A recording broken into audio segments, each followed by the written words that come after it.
at which it appeared. And coincidentally, this is exactly how traditional villages in hills build, because they are small houses, whatever piece of land they get, they don't come with huge, machines and cut the land and rebuild the land. They just make the house on whatever piece of land that they get. So a natural village is a very organic village where you go up and down, you go various steps, and every house is at a different level. So this hostel, rather than looking at it as horizontal slabs or construction of stories, we looked at individual units which were built within this piece of land. And this is what the plan that came out to be, a very organic plan, yet a very modular plan, with the trees that were existing. This is after construction. These trees were always there. We didn't cut even a single branch of the tree during construction, and the entire housing was built around these trees. So as a result, thanks to the technology, thanks to kind of understanding the water flow, the topography, we were able to plan very, very efficiently. And within about 1 year, this whole housing was constructed because it was planned very smartly. We used the local elements to build it. The internal character, each room is at a different level and naturally shaded. So there are more than 40% of outdoor spaces for design students to come out and explore those outdoor areas. The roof gardens, as we explored, which sort of look onto the Dholadar mountains. So this is one photograph randomly I clicked from my phone where I could see the mountains, I could see the trees, and I could see the architecture responding to it. The next project, National Institute of Water Sports, which incidentally is getting inaugurated next week, and it's completed now almost after 8 years of rigorous work on site, has been one of the most revolutionary works that we've done at a government level. Here, as a site which is right at the sea, we drew inspirations from the sea itself. Sea is mysterious. Sea has, for ages, for centuries, has had creatures, has animals, fishes, people. We all evolved from the sea, ultimately. So as a water sports institute, we didn't want to create a building that is just an intervention that sits on the sea beach as a human intervention, but something that just comes out of the sea. A wave that just comes out and forms itself a building. That's the kind of architecture that we envisioned. So you see this wave, you see this surfer inside the wave. This is the kind of energy or the vibe that we wanted for this project. The initial experimentations were with paper models, strips of paper just rolled in, folded, to understand how a wave works. And those strips of paper, we drew lines from these physical models through photographs. We actually mapped, did photography, and these lines became our initial modeling lines. And the first 3D model was generated from these rough paper models. This was the competition entry that we had entered with, and we won the competition with this.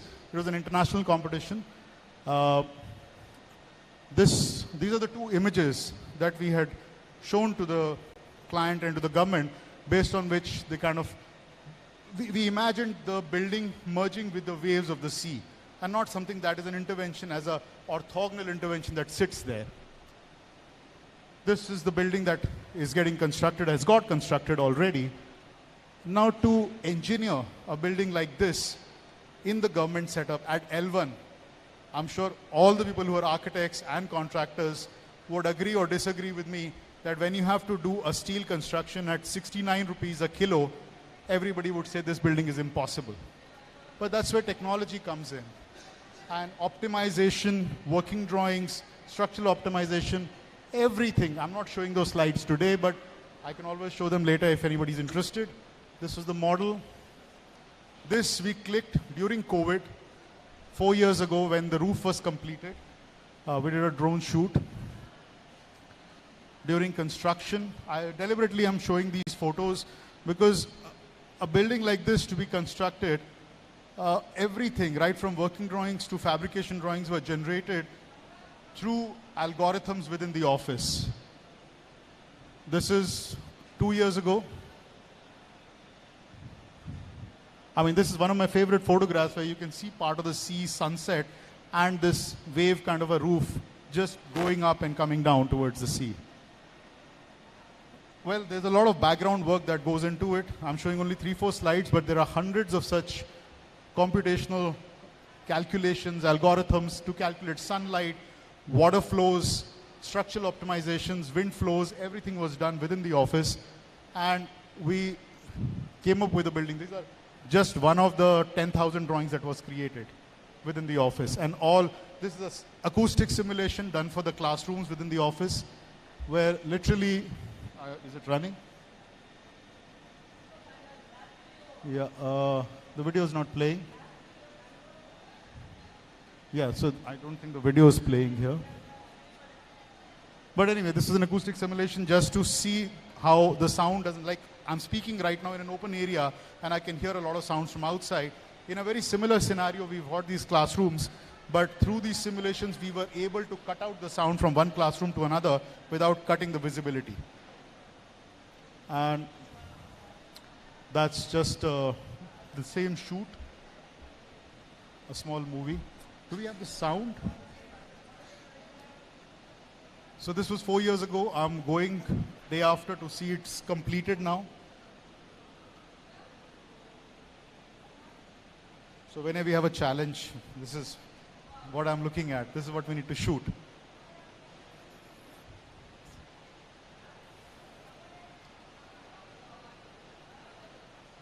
Yeah. Coming on to a very small project, which we did just before COVID. And this is not an architectural project, but it's an art immersive installation we did, where we used a lot of sensors. We touched upon the aspect of gamification, human intervention, human psychology. It's like you enter a space as a human being. How does it affect you? What is your role in a gridded space like this? So this was an experiment done. Unlike a lot of projects where we have done public projects where people enter together, in this was your one-to-one interaction with technology. So within this space, we did our own sensors, our own programming, our own algorithms within the office. And this is one of my partners. We're putting up the whole installation together, where each of the tile, once you walk in, has sensors. Whichever tile you enter or you touch upon, a different sensor triggers a different emotion. And with the use of infinity mirrors, lighting, sound, and other equipment, we were able to create a scenario which would create multiple illusions within that one space of just 5 meter by 5 meter space. Can I have the sound? That's one of the videos that was shot.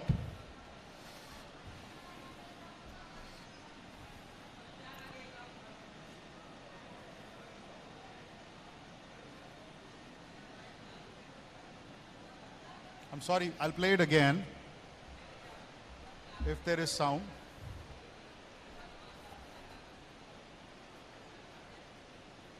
Heck yeah.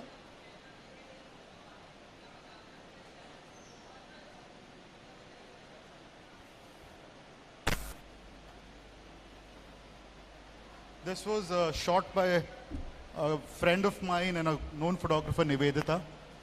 She actually brought in a drone inside this 5 meter space, and she did her own movie, and this was then featured in a couple of international film festivals. So the whole idea behind this installation was how fear affects the human psyche, how you are afraid of your own self, your own noises, your own inner being, and that space sort of makes you connect with your own inner self. And that was the idea. Now here we've already touched on technology. And just a year ago, we started working with artificial intelligence. We started playing with it. Yeah. So it triggers various scenarios. There are a lot of mannequins behind the mirrors that just glow up. So instead of one-way mirrors, they become two-way mirrors, and it just creates multiple illusions. Within the same space, we did another shoot with Amit, another friend of mine, and we got a dancer, we got a ballerina who explored the space in her own manner.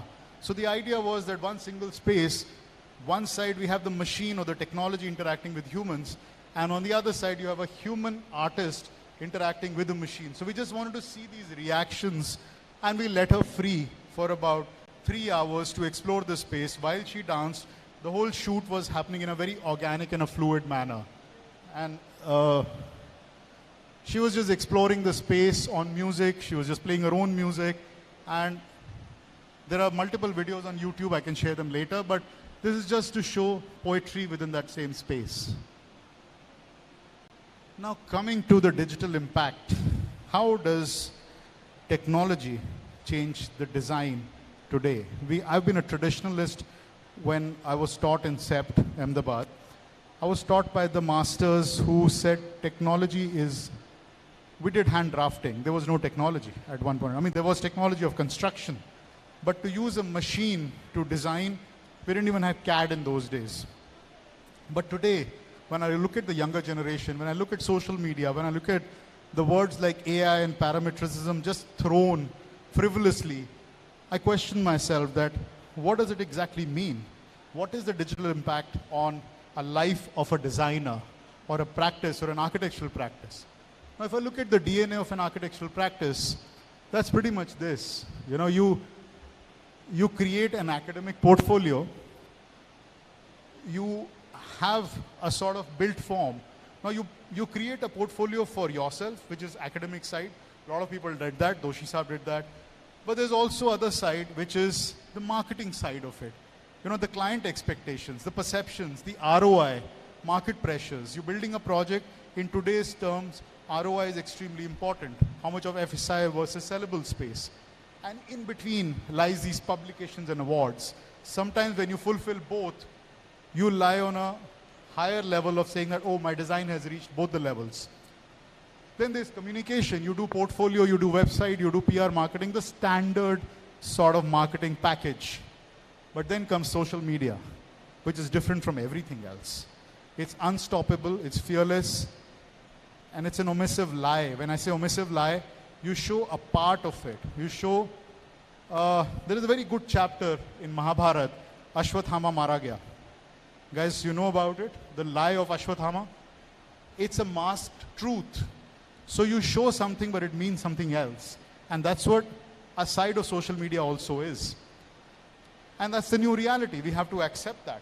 We have been accepting it and we have been living it without even realizing it. A very famous quote by a famous favorite author of mine, Umberto Eco, Superman will never park his car in a no parking zone.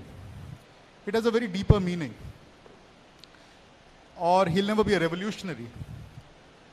The myth of a Superman. What is Superman? He was somebody who was created for the masses as a perfect human being, but within the system. He was funded through the corporations because magazines or the comic books in those days, paper used to cost, printing used to cost. So the story of the Superman was written in a way that it does not offend the people who are funding the government, in a way of speaking. So it was funded by the corporation and it was ruled by the government. In between all of this is where media was born, the modern media. So Superman, even though he was a perfect human being, he could move planets, he had an X-ray vision, he could do anything in this world, almost a godly figure.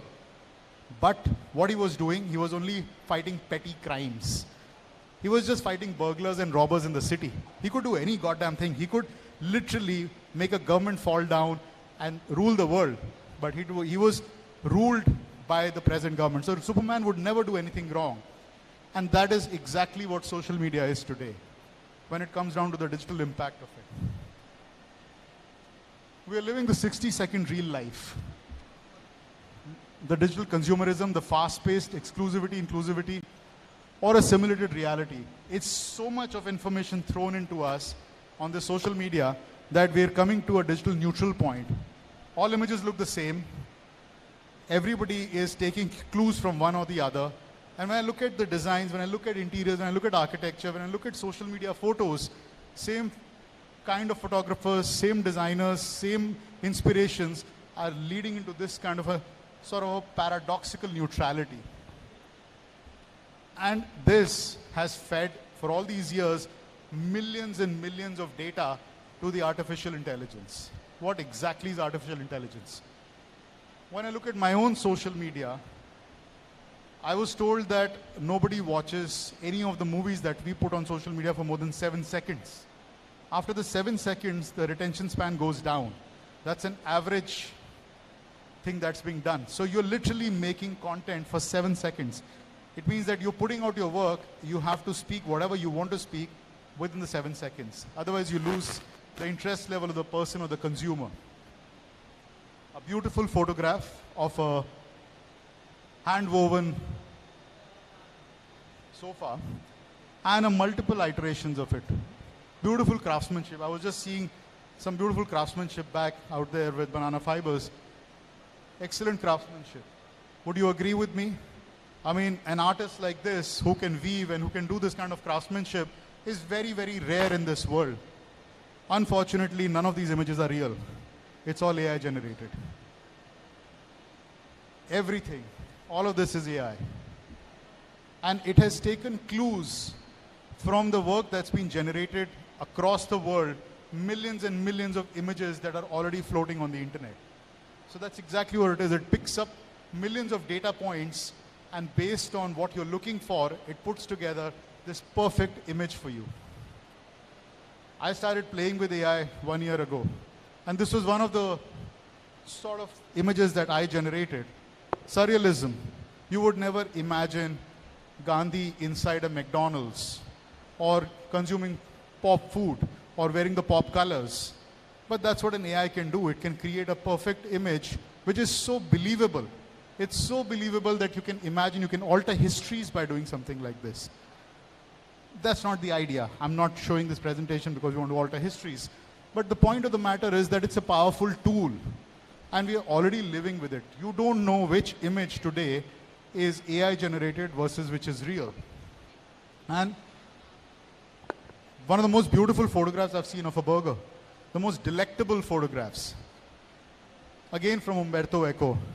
I'm not going to read the quote, but it's exactly what it should be, that, you know, there are images. You don't know what is fake and what is deformed. This is again an AI generated burger.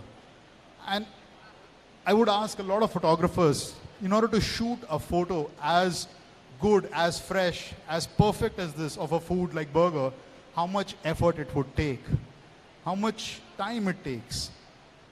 And Midjourney is generating this image in about 6 seconds, 5 to 6 seconds on an average, with a perfect prompt. Taken to the next level, you could distort that reality. I designed a burger using only fruits and pancakes and things that you never made a burger out of. A burger like this has never been created in the world, in reality, but AI can, and it makes you believable. It makes you, it opens avenues for chefs to do new ideas. It opens avenues for designers and architects to imagine and see things that you have never seen before. So I'm not saying that, just imagine it to be a friend of yours who's a very smart and a wise friend with whom you're discussing your ideas. And that's how I view AI as a very smart friend of mine whom I throw an idea, whom I throw a few pointers, and it comes back to me with an image. And it says, yeah, okay, let's look at it this way. We implemented the same tool or a couple of tools for one of the projects that we're doing right now. It's a small, and we're doing it for 2-3 projects. This is the project which is getting completed in the next 10 days. And anybody who's visiting Delhi, I would like you to come and see this cafe. It's one of the first experimental designs done using AI. What we did here, while we were discussing the concept for food, and food is all about consumerism today. Restaurant experience is not about eating food. You don't go to a restaurant anymore just to eat a thali or to eat a burger or to eat a pizza. You go to the restaurant to get your photograph clicked, to put it on social media, to get tagged. And that whole ecosystem is what makes a simple thing like a cafe or a restaurant experience more than just eating food. Because you're connected to the much larger circuit. You have that digital imprint. You go to one restaurant, you eat one kind of food, you consume some wine, and that experience is what gets circulated in 20 or 40 different places through multiple tagging. So we said, why not make a restaurant which is perfect in its sense of taking photographs, where every background is as perfect as possible. So something what we call point of view, that every background is a perfect POV. Then we said, who is the best person to create perfect backgrounds? somebody called Wes Anderson. Has anybody heard of Wes Anderson? Right? A movie director who made every movie as perfect backgrounds, perfect color compositions. We said, let's use him as one of the examples. It's a restaurant that's happening in Delhi. So let's look at Old Delhi and its architecture, the traditional elements of Old Delhi. Let's look at traditional elements of medieval Europe. Let's shake it all up using Midjourney and using other AI tools. So we picked up references from Old Delhi, these colors, these arches, these elements. We picked up elements from Wes Anderson movies, or what he shows France as. So this is the French Dispatch. It's a scene from that movie. We picked up some other scenes from the movie. We picked up some other scenes from his other movies. And these are the results we got using AI. This is a shake-up. This is just about, I think, 30 images out of 500 images that we generated. And we kept generating because every image was getting generated in 5 seconds, literally. So from there, we started filtering things out. And we started getting an image of a restaurant or a cafe that would have all these values, these ethos, or these experiments of combination of Delhi somewhere, Europe somewhere, seen through Wes Anderson perfection, those colors, but it's still none of those. It's none of that, but it's still all of that. I call this the Narsimha position, being on the threshold. So you're never in, you're never out. I've always liked to take the Narsimha position. You're never in or out, he's always in the gray. And that's what AI is. It gives you that grayness, which you interpret as a dark gray or a light gray. But that's up to you, how you want to use that gray. From there, we generated our first images of what the restaurant would look like. So this is a render which has been inspired from AI, sent back to AI, resent. So it's a closed loop. It's an endless closed loop.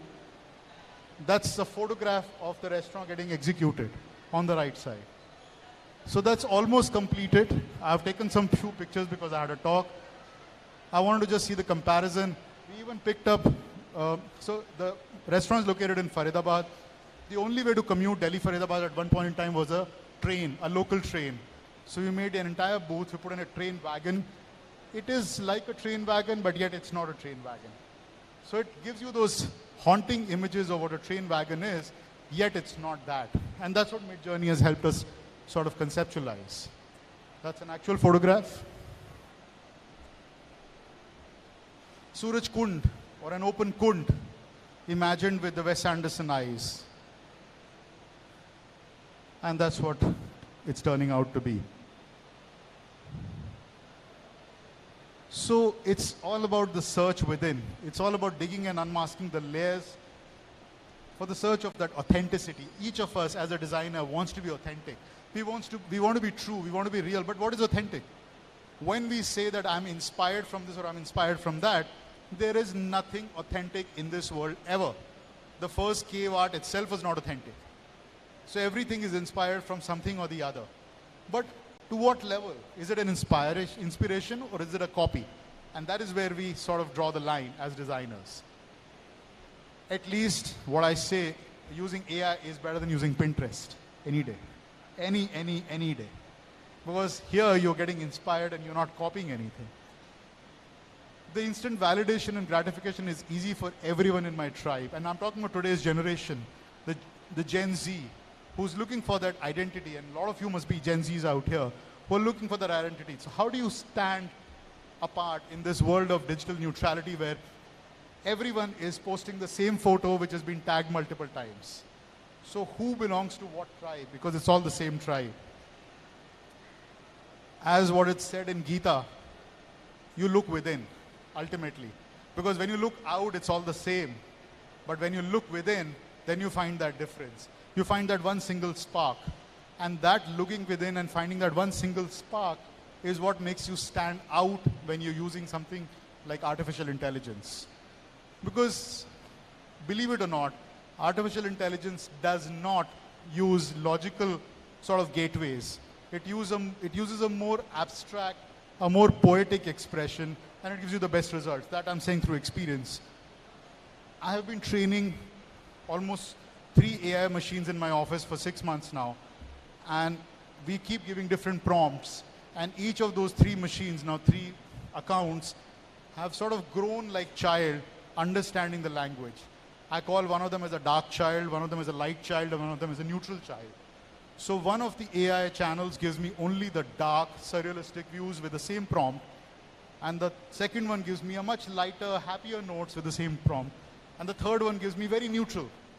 So that is what it is. That's what AI is. It understands what you're doing, what you're wanting to do. It's like your friend. Coming to the last part of my presentation. Atak gaya. It's not working. Can you just put the next slide? Yeah. So yeah, it's a dichotomy. It's a state of solid or transparent. It's called the gray state. I call it the gray state. Next. To the last project, where we have now started combining AI and computational design together. And next. We're doing a sports and recreational center in Bangalore. That's one of the first images that got generated using AI. And we wanted to create a space that is almost like a cave, like a honeycomb system, something that where you get lost into, and can be digitally or 3D printed. This is the first project that's getting 3D printed. So the inspirations are from the local caves in Karnataka. Next. Now here is the interesting part. We have not drawn a single line for this project till now. No plans drawn, nothing. We have just written an Excel sheet of functions and done correlations of parent-child relationship between various functions. To say that, you know, a salon and a creche would always be together, or a restaurant and a coffee shop would be in its vicinity. So there are parent-child relationships in every function.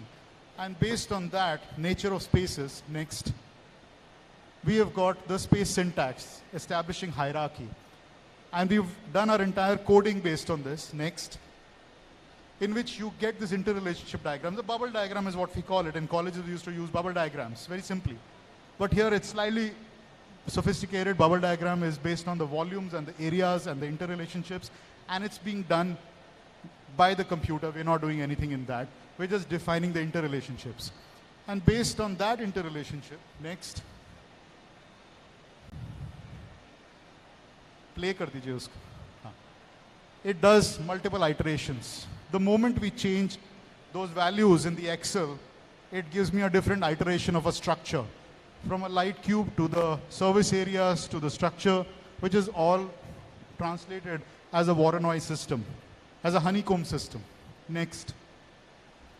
This visualization combined with AI has given us a very powerful tool today where we are able to visualize a space that we couldn't on paper, on CAD or other softwares earlier, but we are able to visualize it much, much faster and discard what we don't need. So we would have done probably 2,000 iterations in about 48 hours and picked up only 3 iterations. That's the speed at which AI can operate with you. Next. So a simple visualization of a structure. Next. Thoda sa piche. Into various scales. Ek baar, bas, next. Next.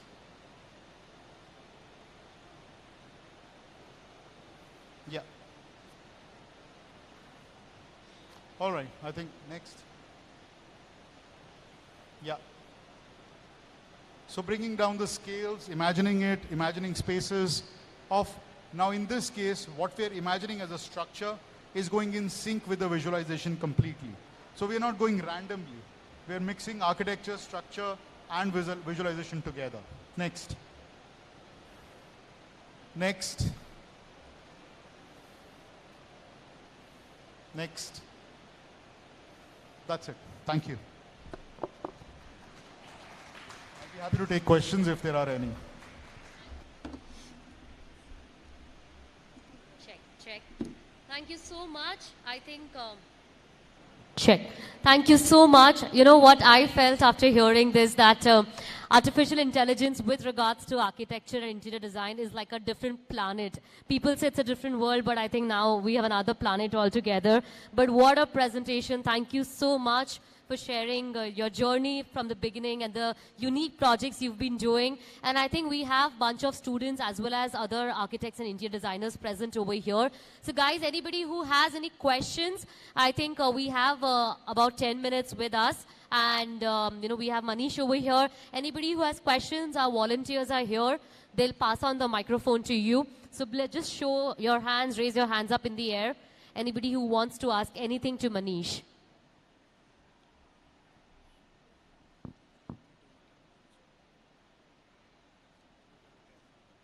Anyone, any questions? So, you know, when such a situation arrives, it's only two things. Either sab samajh aaya ya kuch bhi samajh nahi aaya. But, okay, we have a question over there. Can we pass a microphone at the end, please? Or you can come here and ask.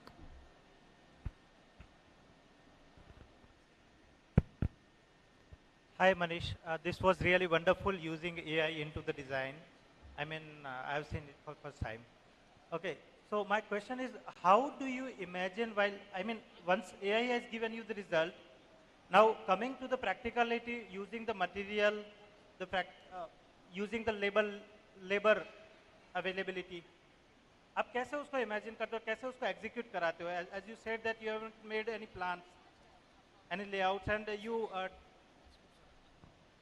I'm sorry, your voice थोड़ा clear नहीं है, but you're talking about how do I get it executed? Materializing, execution, labor. Well, AI has not helped me in that yet. That's what I'm telling you. If AI is not helping you, then who is helping you to materialize it? The human brain. Yeah. There is a lot of human brain. So and what was the material you used in the last project? That was the cave project. No, so we have been experimenting with a lot of different materials. We work with a lot of industry partners. We experiment and create new materials. See, the thing is, I've been using technology for a lot of years, but it's an ecosystem that has to be generated somehow. And while we do design, we also sort of develop and work with the industry partners in developing newer materials, keeping the costs in place. So that's a very important aspect. Everything machine cannot replace. And that is what my point of this presentation is. That AI, this whole fear that it is going to replace human intervention will never happen. Because ultimately, the poetry that a human mind can write, or the intuitiveness that a human mind can do, imagining a new material, AI can only do what is available with the available data. It cannot create anything new yet, till now. It's only working with data points that's available. So in order to do that, we work with a lot of like-minded people like you, people who are interested in creating new things, who are interested in innovating. So we have an entire ecosystem of structural engineers, MEP engineers, industry partners who are ready to create new materials for us, new technologies, new systems for us. In each of our projects that we've done, we've worked with a lot of industry partners in that. That must require some much R&D level, right? Sorry? R&D in execution? We have a separate... You must have gone through. We have an in-house R&D department that does a lot of research and development on materials and technologies. I mean, that is important because costs have to be kept in control. Our projects we just don't say that, paisa hai to fir to kuch bhi kar sakte hai. But when you have a restriction, that's where the design comes in. Any other question? If no question, then it's great. All right. Thank you so much. Thank you. Wait. Thank you so much. And like you rightly mentioned, from the Bhagavad Gita, I hope we all can find that spark within us. May I request Hasmukh Patel, sir, to please join us and present a token of gratitude to Mr. Manish. Mr. Manish, we would like to present a token of gratitude, and I would request you to please... I would also request Mr. Kulin Patel to please join us and present the token of gratitude.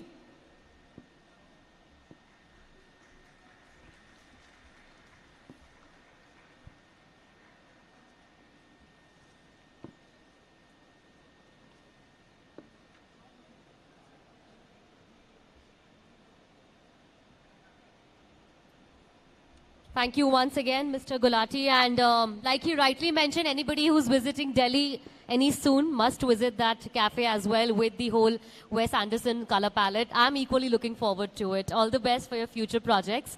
All right, now let's dive into our next speaker session. And we have with us today over here Ms. Sakshi Mathur, Senior Architect and Project Head from PTC Architects, who will be speaking on high-rise in Ahmedabad over here. Joining them, we also have Noopur Shah, who will be speaking on apartments and environment design. The visionary co-founder of Projects 3.14, hailing from the prestigious CEPT University. Joining them, we have Mr. Amit, who has joined. Do we have Mr. Amit from Indore? On the topic art in spaces. We're going to have 15 minutes for each speaker to join us over here. So we'll start over here with Sakshi. I welcome Sakshi over here. Her topic is high rise in Ahmedabad, a very senior architect and project head at PTC Architects. Welcome.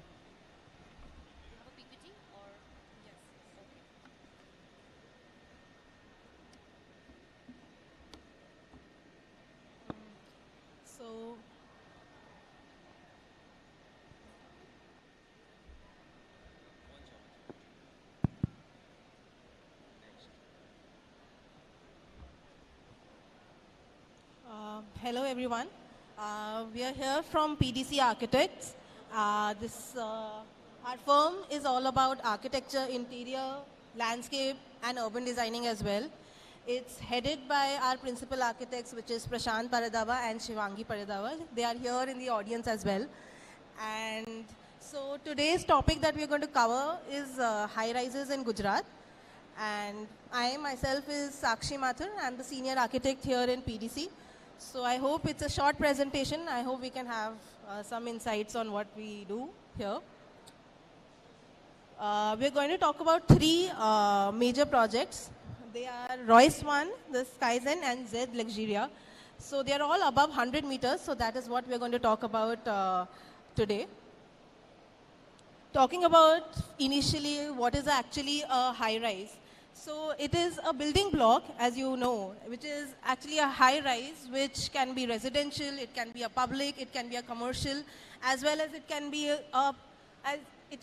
opposed to a low rise building, and it is defined in terms of the height as per the GDCR, which we categorize is in terms of the heights, that is according to the GDCR 2017, being 45 meters, 70, and above 100. So today it's going to be all about how we talk about above 100 meters. This is firstly we want to talk about what is the approach that we take in PDC for any of the tall structures that we look upon or any of the building of that matter. So we firstly talk about the central core. So that's a very important approach that we have. So that is something that gives us the peripheral views and vistas for more structural stability and for mostly about the circulation with respect to the vertical aspects, that is lifts and the stairs. So that is one thing, that is the structural member that we look upon the firstly for any of our design element. Then comes the adaptive modular grids. So again, this is for any related to horizontally or vertically.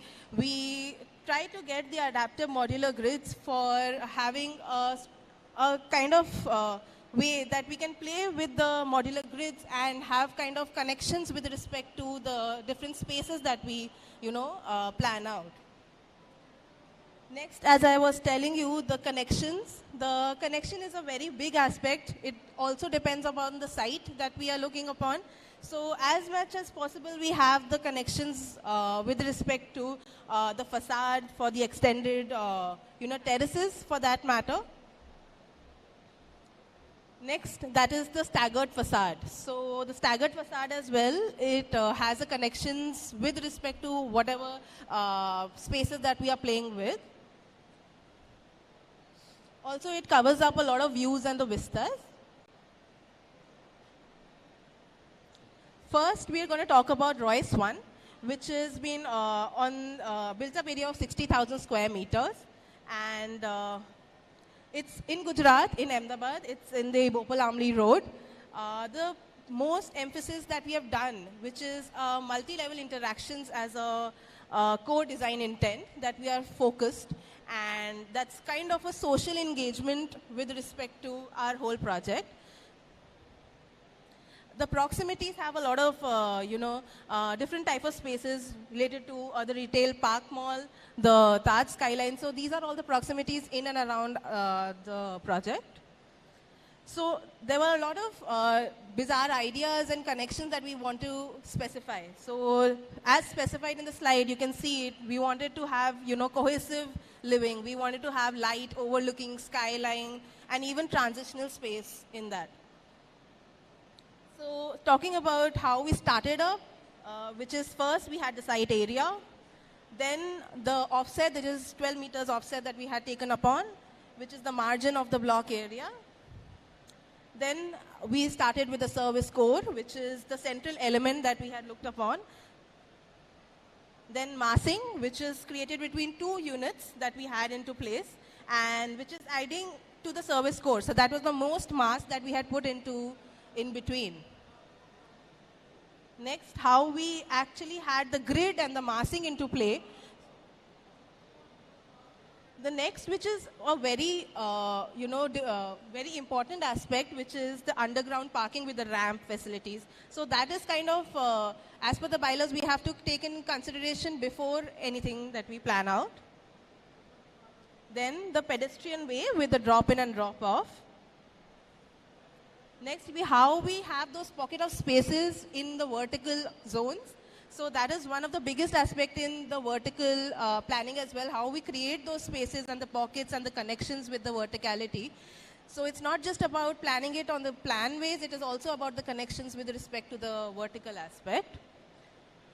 There's a big aspect called the refuge floor that is there in the high rises. So that is kind of an emergency floor. So that is one of the aspects that we have in mind before we start our planning as well. Then the vertical shafts.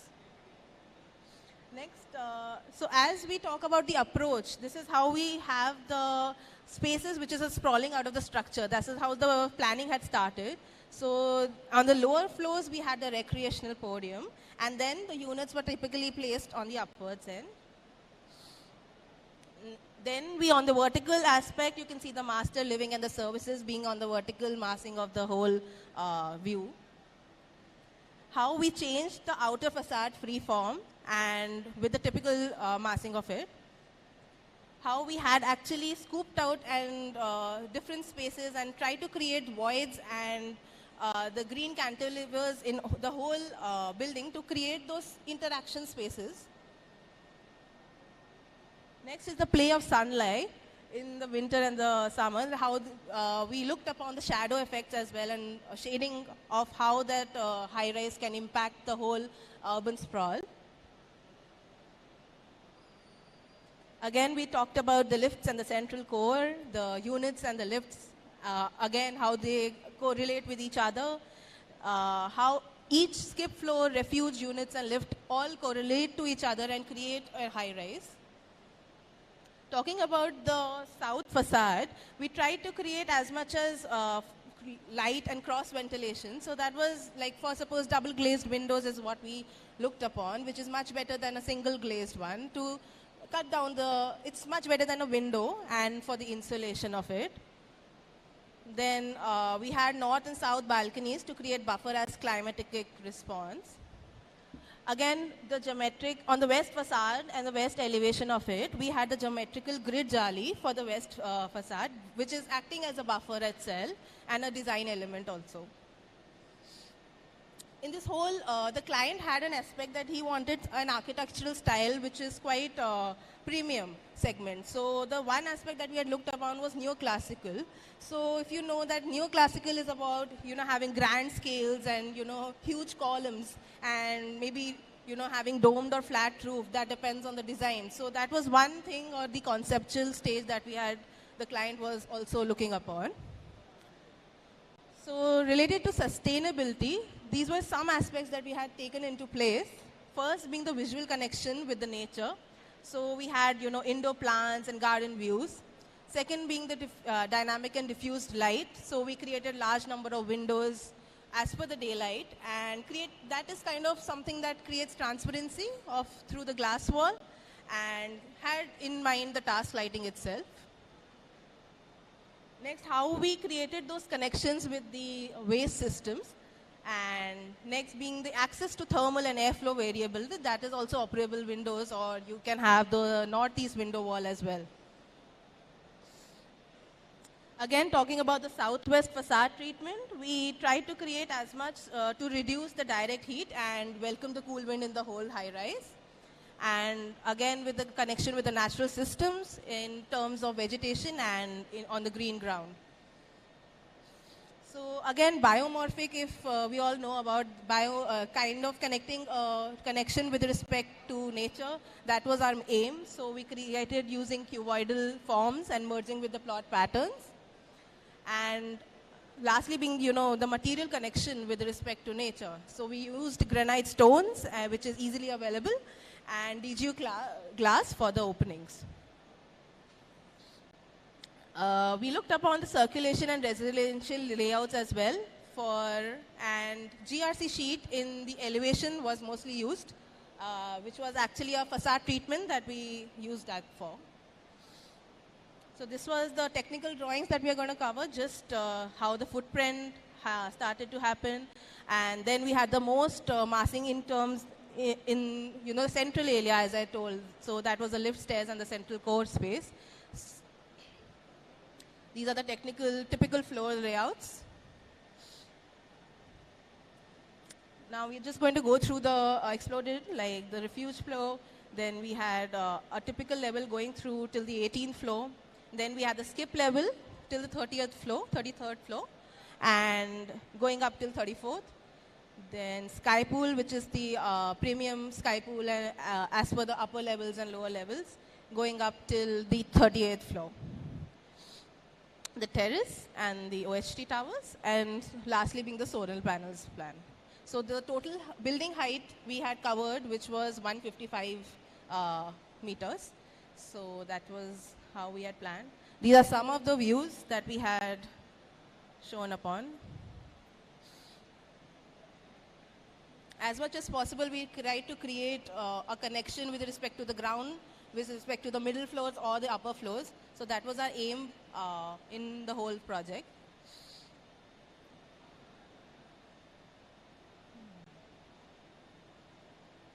Here you can see the neoclassical look that we had tried to incorporate with respect to, the huge, dynamic columns, or the neoclassical look with respect to simple geometrical patterns also. That was something.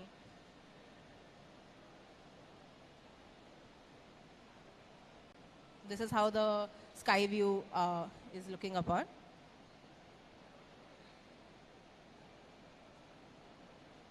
This is the front elevation of the project.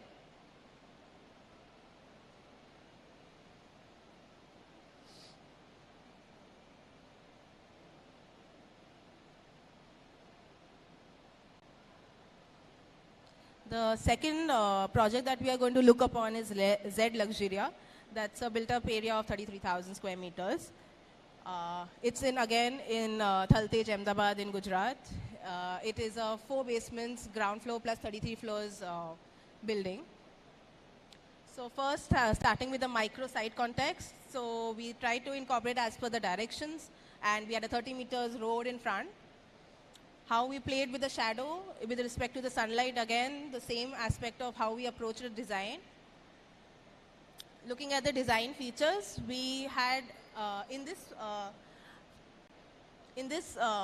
main project, we looked about how we can incorporate 50% fins and 20% solid and 30% glass. So that we incorporate in the southwest facade for the whole building. So you can see the exploded as well, and how we had incorporated that as per the material aspect. Again, 80% glass and 20% solid. how we use the DGO glass facade at the northeast for creating as much as diffuse lighting as possible. One aspect that we looked at as a conceptual level was how we incorporate biophilic design. So biophilic is how we incorporate nature with respect to the users and how they can be connected with respect to it. So that is one thing that we had looked upon. You can see in the section as well. Even a small detail like a planter can create that effect. So that visual connection, the dynamic and diffuse lighting with respect to having large windows and kind of having a transparency with respect to a glass wall. Access to the thermal and airflow variability. How we had treatment with respect to the south facade, southwest facade. So we reduced how we can reduce heat and welcome as much as cool wind. We used a lot of biomorphic forms and patterns as well. And again, the material connection. Even a flooring plays a big role, that is on the ground level at the landscape level, which is as per, if you can see, the pattern and the complexity also plays a big role. So these are some of the technical drawings, which is how we started with it, how we had the core in between, that was the almost more than 30% that we had included. This is one of a let's say a structural stability test that we had gone through, which is a wind tunnel test. So how, as per, if on the left you see the X dimension, then the Y dimension, and that includes the right one is the X and Y, which includes both of them. So we tried to create this so that we can get how much, better structural stability with respect to mass we can create at the center, and it can be as much as disaster resilient. These are exploded views for the whole building.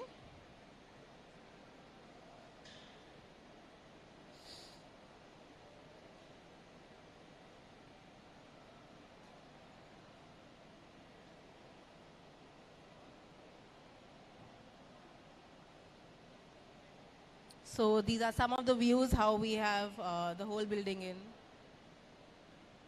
Even a flooring and with respect to the massing and that correlation with respect to how we had an interaction with nature, with people and ground floor too vertically. So that was one thing that this focused as.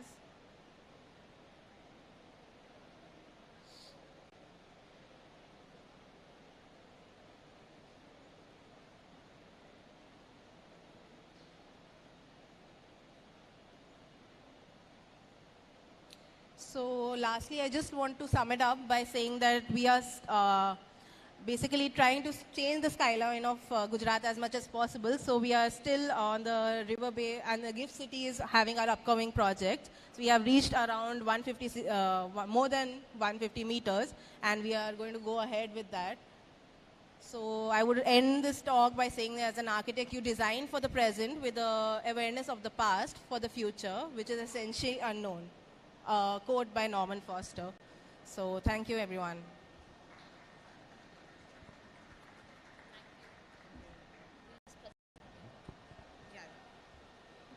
Check. Thank you so much, friends. That was Sakshi for us over here, and thank you for sharing your insights on high-rise design, not just in Ahmedabad but in Gujarat as well. And may I request Mr. Kevin to please join us and present a token of gratitude. I would request Sakshi to please come back and accept the token of gratitude over here. Our senior architect and project head from PTC Architects present over here. Thank you once again for sharing your knowledge with us.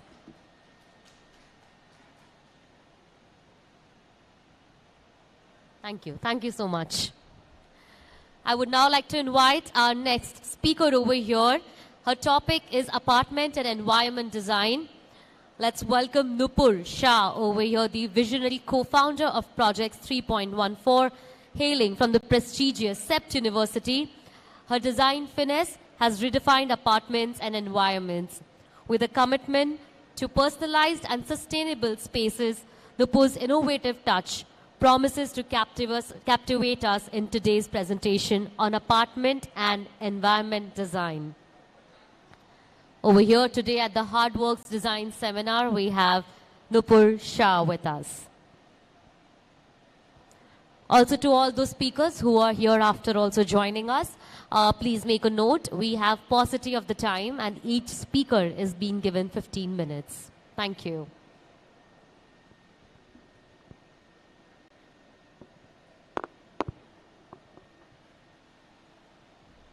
All the best. I don't have that. I can understand you. Yeah, that's fine. That's cool. ये रहा pointer. पर वो मेरा MacBook है ना तो उसमें नहीं जा रहा. Hello everyone. Sorry, I'm going to stand here because I don't have the cursor for this. But it doesn't go in my laptop.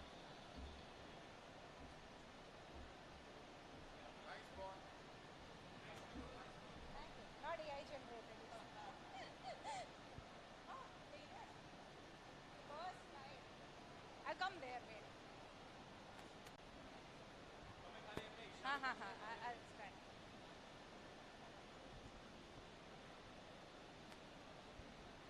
बस चल से मैं ना ऊपर ना रखूं चल आप होते room pass Hi everyone, I'm Noopur and today I'm going to present about, I think the subject was said wrong. Today I'm going to talk about small apartment spaces. Yes. So the subject is small spaces, big hearts. And is it okay? Am I audible? Okay. The subject is small spaces, big hearts. And I'm going to talk about what are our design processes in context of small apartments for today's presentation. We start our design process by asking a very simple question to our clients, which is, what should your house be? And when we usually ask this question to the clients come back to us saying, I want a house with a huge bed or a huge countertop or a couch and chairs. But after this session of putting down functional requirements is done, we go through another session where we ask them to dig deeper into what their house should really be. Should bedroom be a space which is much calmer, or it's beyond a bed and side table?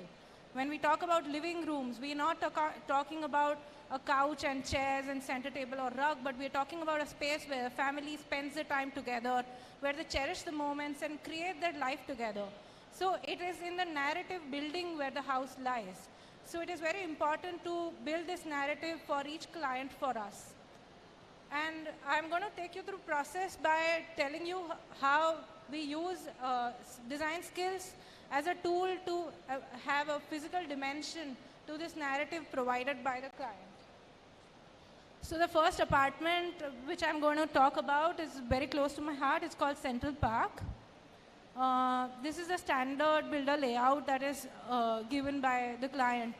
You can see that it, from the transition from the lift to the personal foyer, there's a vestibule that just directly opens into the living dining area. What this does is, as soon as you enter the apartment, you open the house up and there is no transition space between the two. Also, the balcony acts as an extension to the living area. Now, this space is for a family of four, a couple and their two daughters in mid-20s. The elder daughter was going to get married soon after they shifted into the house. So the house was also to witness a lot of celebration. So their narrative of this house was a place where they can enjoy more family gathering, host more family and friends, and hence we had to create more open spaces for the same. So what we did for this was, with few civil iterations, we made the foyer space into a much larger space so that these gatherings, when they are done, meet and greet is much more easier. And what we did was, in the living room, we extended the wall so the movement in the space is more unidirectional. And this is the final layout in terms of civil changes. What this allows is, when the person enters the house, after the grand foyer, also you are directed outside in the balcony space rather than directly entering into the living and dining room. So by doing small civil changes, it impacted how you visualize the entire movement and how you orchestrate transitions. So after, this is the final layout for this house. So that vestibule, you know, you have larger families, and as you know, in our family, saying goodbye is like a task, and it allows you to go through that 20 minutes of that meet and greet. And then, because flooring also added to this concept, and we did these kota stones, patta throughout the corridors in such a way that it's created this moments of pause and transition. And it takes you from like public to semi-public to private spaces. So that is what I was talking about. There is a vestibule that is much larger space, sort of grilled doors at the entry, differentiates it from the private and public space. And then you can see in the last photo, the kota stone patta sort of takes you inside the house.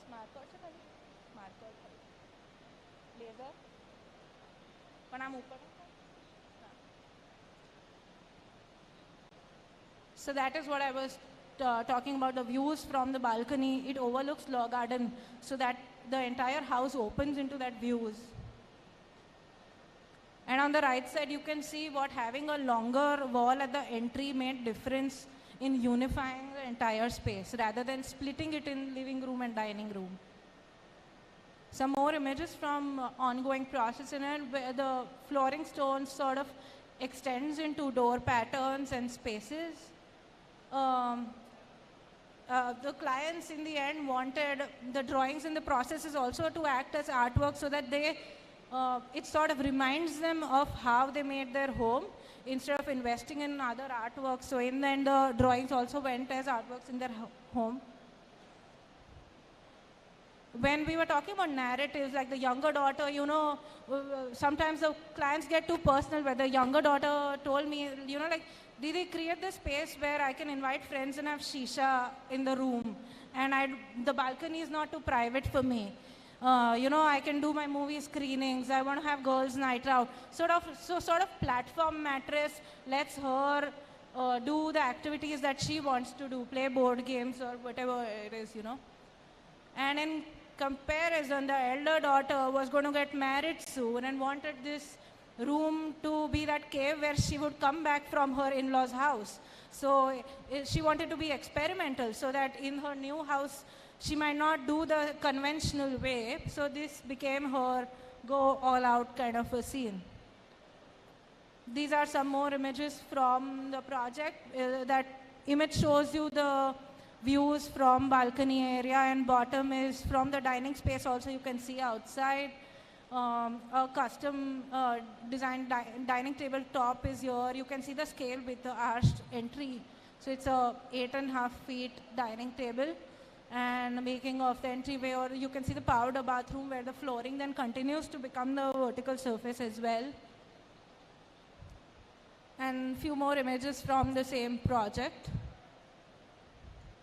So this house, the narrative was built around creating gathering spaces, and how we used our skills to sort of enhance that and give them more open areas as a family to enjoy. While in the next project, it is pretty different, where it's a family of 3 and it's a small studio apartment. This is the standard builder layout that is provided, which has like 3 bedrooms, kitchen, storeroom, dining, living. The narrative for this project was the client and they both used to work during the day and had an 8-year-old son. So during the day, they would not be at home. Their entire idea around having shared spaces with family was around, you know, spending more time in evening, reading, watching movies together, or listen to music. But more than that, they wanted to spend time with the idea of evenings. So what we did was, it was a bit budget-conscious project, and hence we did very little civil work of just removing 3 walls. But what it did was, it allowed me to have spillover spaces, so the dining is not restricted to a certain area, nor is there a kitchen and a storeroom. It's a much larger space. Once we do that, because we were to stuck near the we were to stick near the walls, we also had an added storage space that sort of would camouflage in this ribbon that we were proposing. So we proposed that since after removing the unnecessary walls, we had a long ribbon that flowed inside the house, and then all these floating furniture would sort be captured inside this ribbon. So you can see that the sofa is sort of overlapping with the dining, but it's not restricted to the edge of the wall. Or you see the storage space is on both sides of kitchen and the living room. So what we did was, it was an extension to the evening that the client wanted. So it is when in the evenings they are setting, we are getting this sky inside the house. If you see how the artworks are arranged on the edge, it is with the idea of blurring the edge, because the ribbon is continuous. There are these birds that fly from outside to inside. So the house is an extension of an evening, which is the favorite time of the family. So then once we did that, we sort of painted all the walls and ceilings and everything in blue, but the furniture was staggered with each other. That is one of the initial concept sections where we thought with light and shadows, the blues would be different as you go in, but the furniture would overlap with each other. The freestanding units are yellows with the idea of setting sun. So you can see like heavier storage units in yellows. So that is the furniture which sort of camouflages with the ribbon, but that it has a lot of daily storages like newspaper and like other household items. In comparison to outside, the sleeping spaces were comparatively calmer, but there were these hints of evenings inside. But yet, as they would walk outside their sleeping spaces, they are in the evening time.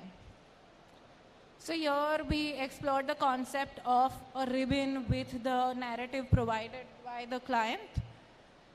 In the third apartment, this is the standard layout for the third apartment. It's KD house. It's a 4 BHK house, but in comparison to that, the kitchen is pretty smaller for the family size. Now the client for this is a couple with 3 teenage kids. So when their narrative of this space was, because they had growing kids, they would want the kids to have their privacy because they were teenagers, but also not be secluded. And hence the common spaces were of utmost importance. Now when we are creating a common space for 5 people in the house, it is really important that they don't bump into each other at any time. Now for that, we did small civil changes for the same, so that what happens is we remove the door from the front walls and tuck it on the sides. By this, we get a much cleaner wall in the elevation. So that's the final layout that we came to arrive at. And so if you're designing a layout for 5 people, what happens is there is a lot of free-flowing space around each furniture. So the kids can actually go around the island table, dining table, or living room sofa. So then these furnitures are like mere objects kept in a space. Now if I want to treat something as mere objects in the space, I need to treat the back wall. So that is where a few of conceptual sections came into picture, where how the back wall can actually be the backdrop to the pieces of furniture kept in front. So with that idea, we had a unified backdrop behind, while there are these sculptural elements in the center. Now to design these sculptural elements, there are like 2 important aspects are the back wall and the island table, which was... Once we do that, that is when someone enters a house, your eyes go towards the back wall, backdrop, instead of the loose elements. So that is from the concept section to in process, and finally how it was made at site. So from that, backdrop wall, you can see that you can have glimpses of bedrooms as well, and from there you see the outside common areas.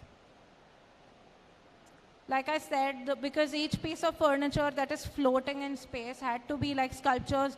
If you can see the island table, instead of the use of eating, it was imagined as this piece of furniture where all the 3 teenage kids also sort of bond with their mother, because the mother is going to cook for 5 people.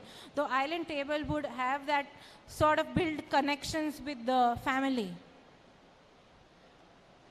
So that is how the kitchen would sort of blend in with the back wall, but then the island table stands tall in the family. These are rest of the spaces of the house. So now, why we said small apartments and big hearts is because it's the hearts and it's the narratives of these clients that become the context for our projects.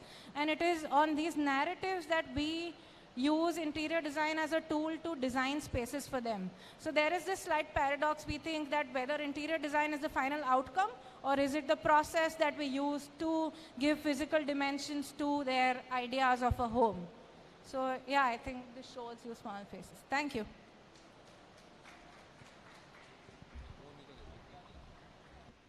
Thank you so much, Noopur, for taking us into your world. It was indeed very beautiful, and love the color palette that has been used by overall. Thank you so much once again.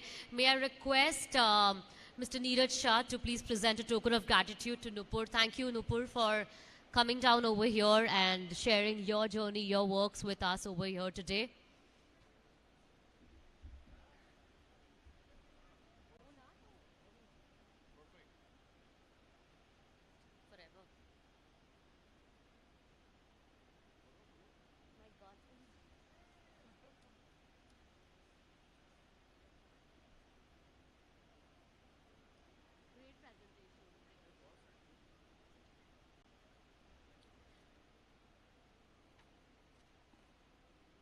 We have 2 more speakers joining us over here, and I'm sure we all are eagerly looking forward to hearing them and diving into their world as well.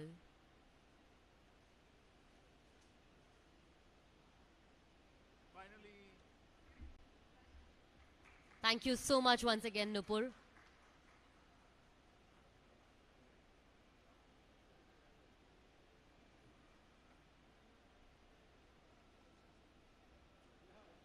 Thank you, Neeraj. Thanks. All right, marching ahead, now we have our next speaker joining us, and her topic is Art in Spaces. A warm welcome to the brilliant minds shaping the architectural landscape for us. We have architect Snehal Sontakke with us over here of Space Frame Architects, all the way from Indore. Thank you so much for joining us today. They are the pioneers in sustainable design and the recipient of the esteemed Business Leader Innovation WIB Award and the Rectifying Resolver Devat Award. They have an illustrious portfolio. I'm sure we're going to have a glimpse of it soon. And they have also been clinched with the WADE Asia 2023 and ICI Ultratech Awards as well. And they have been impactful contributors for us, as well as they have gone beyond architecture. And we're going to have a look at it today. So with your applause, and let's get into the art in spaces. Let's understand that more, and let's welcome Snehal over here with your applause. Come on, everyone. Hello. Hello. Check, check, check, check.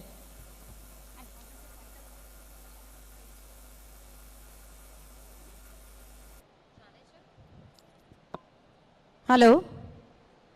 A very good afternoon, and I would like to thank Neeraj ji and Kevin ji for giving me this wonderful stage to discuss a topic which is very close to my heart, art in spaces.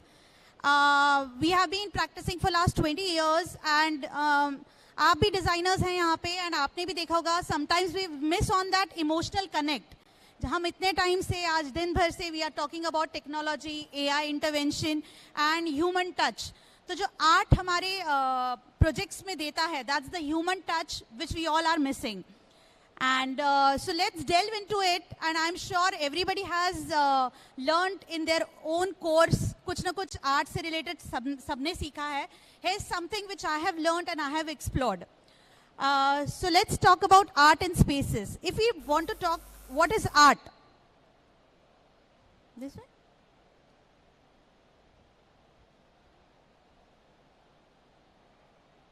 Okay. Okay. Art क्या है? Art basic word में हम बात करें तो art कला, and designing is integration of this applied arts. Integration, so art and architecture, हम interiors या आर्किटेक्चर की कभी भी हम बात करेंगे, so we can not separate art from it. So it is a integral part of designing, and it helps architects to portray their beliefs, their thoughts, their expressions, and art हमारे दिल के बहुत करीब होता है. The heart, the spelling of heart also says H-E-A-R-T. So it is very close to our heart. There is always an emotional connect attached to it. And if we talk about emotional connect, this painting is really very close to my heart. This is done by my daughter. This is the first painting which is done by my daughter. So emotional connect, her person का अलग-अलग होता है. There is one more example of emotional connect. This is done in one of our projects. The client is a designer. He owns a boutique. And उन्होंने अपने college के thesis time में he had done some embroidery work which was really very close to his art. So what we have done, we have made an artwork and made it as a front facade of his own space. So this is how the artwork works as an emotional connect. It definitely adds a color palette. It makes a space feel complete. हमको पूरा एक आप एक imagine करें, we have designed a beautiful place without colours, only furniture lying. So उसमें जब तक आप कलर ऐड नहीं करेंगे, and the moment you place art piece there, it can be an artifact, it can be a painting, it can be anything, it can be a mural. So automatically there is a color palette which is added. You start feeling that space is complete. There is a focal point which is added, and emotion, and the place itself starts telling a story. Art, definitely it stimulates all your senses, and there's a wonderful example, a wonderful installation at Changi Airport, Shanghai International Airport, which we all many of you must have seen. It's a kinetic raindrop effect. So it stimulates all your senses with music. Can we have the video, please? It's a beautiful raindrop effect, and when the person is moving, it's a kinetic effect which goes with the sound. I think there is some glitch with the video. But these kind of installations, when they are done, yeah, this is a beautiful video. These are beautiful kinetic drops.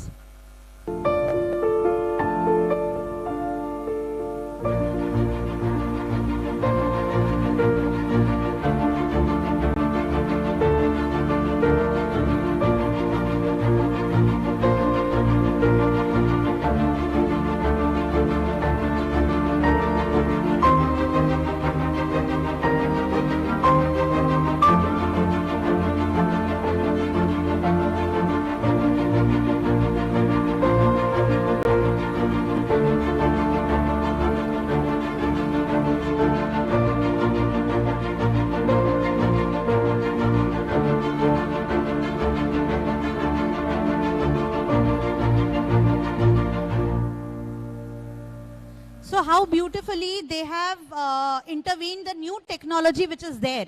So आपने kinetics देख लिया, sound देख लिया, motion देख लिया, and a beautiful installation is there. Then art आपने बना लिया, but if it is not placed at the right position, तो वो अपना point ही नहीं convey कर पाता. If you have placed a bigger art when you don't have a foreground to it to view it, तो आप उसका impact ही नहीं उस space में feel कर पाते. So these are different types of style. I cannot go, I'm not the right person to go into depth of all these. And art is for everyone. Back karna, back. One more. Yeah, art is for everyone. throughout हमारी history में we have seen whether it's Picasso, Raja Ravi Verma, we have seen the tribal cave paintings. हमारी जितनी भी past में if we see the history, everybody used whatever the mediums were present to them. उन्होंने art form को replicate किया है. With the available space, the needs, the type and scale, the budget, their requirement, and with the materials which were present to them. Now, use of space in art.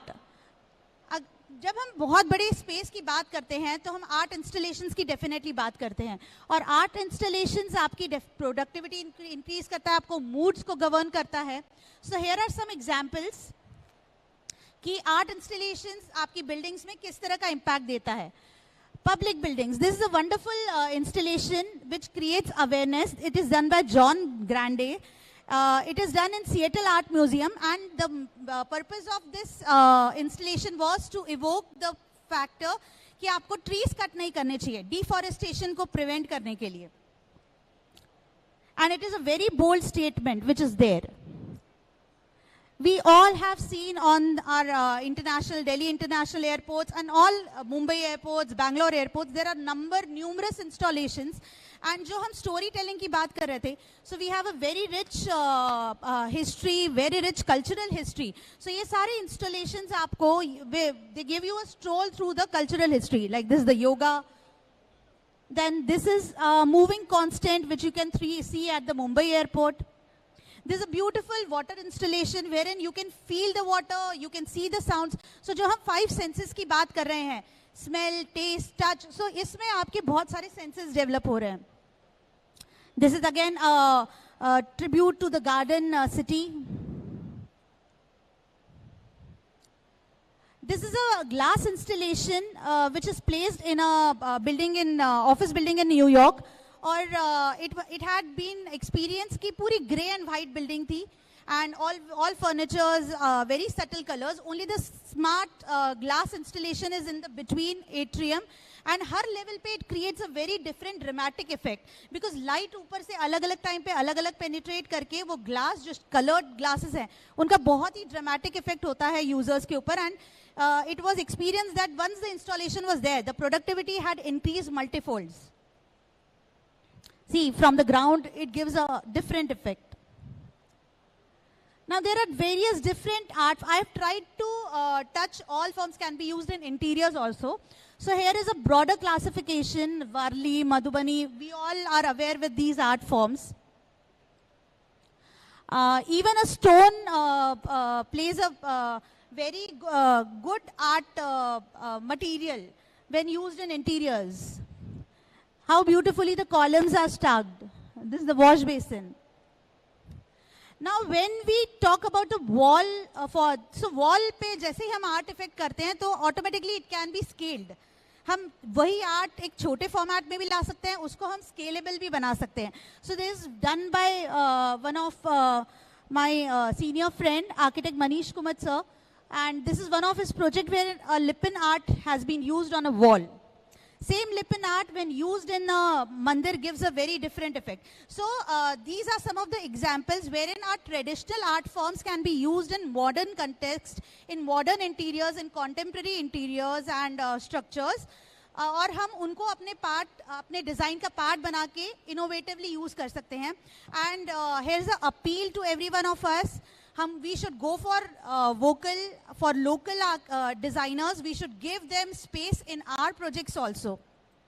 Here are some more projects wherein Madhubani painting is used as a focal point. This is a beautiful tikri artwork done in a sari shop at Indore. Now, how beautifully the kalamkari work is used on walls, on furnitures, and your creativity can take it to places. It's on our creativity how we can use these art forms.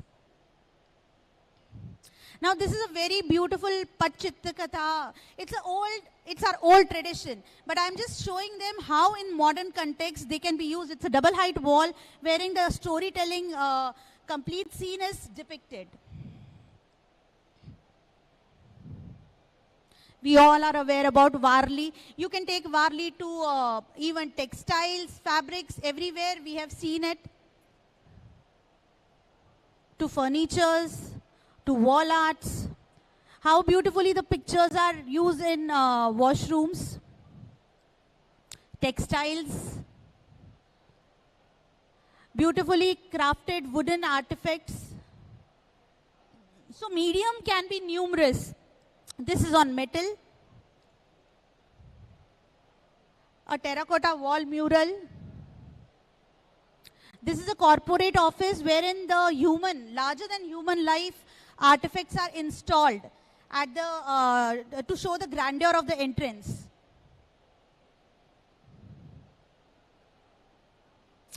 Can we have that video? There's a question to everyone. Can you all guess what this is? Can we have the video, please? Any guesses what is this? What material is this? Yeah, he's playing the video. Oh, sorry, मैंने cheating करा दी. So these are basically aluminium strips, and हम art को हमेशा इस तरह से perceive करते हैं कि they enhance the space. But आप उसको aesthetically के साथ साथ functionally कैसे use कर सकते हैं? It's a beautiful example. Can we play the video, please? Okay, mute कर दीजिए उसको बस. नहीं, play रहने दीजिए, sound mute कर दीजिए. So these strips were installed on the AC duct. Okay, so there was a space, एक club area था, dancing floor, जहाँ पे ऊपर exposed AC duct आ रहा था. So the challenge was AC duct को छुपाना भी था. At the same time हम क्या कर सकते थे? So these iron strips, जो वहीं पे जो waste material था, हमने जो sheeting use की थी, उन्हीं के उसको aluminium strips को हमने cut किया. We have placed that as an installation there, and ऊपर से lights हैं और so AC duct की जब हवा आती है, these strips automatically dance. So they are the dancing light strips. So automatically वो पूरे area को आपने aesthetically भी beautiful बना दिया with this art form और functional भी हो गया वो overall में. So the next video. That's ठीक है. This is how it is working. With the air pressure, these strips are dancing by themselves.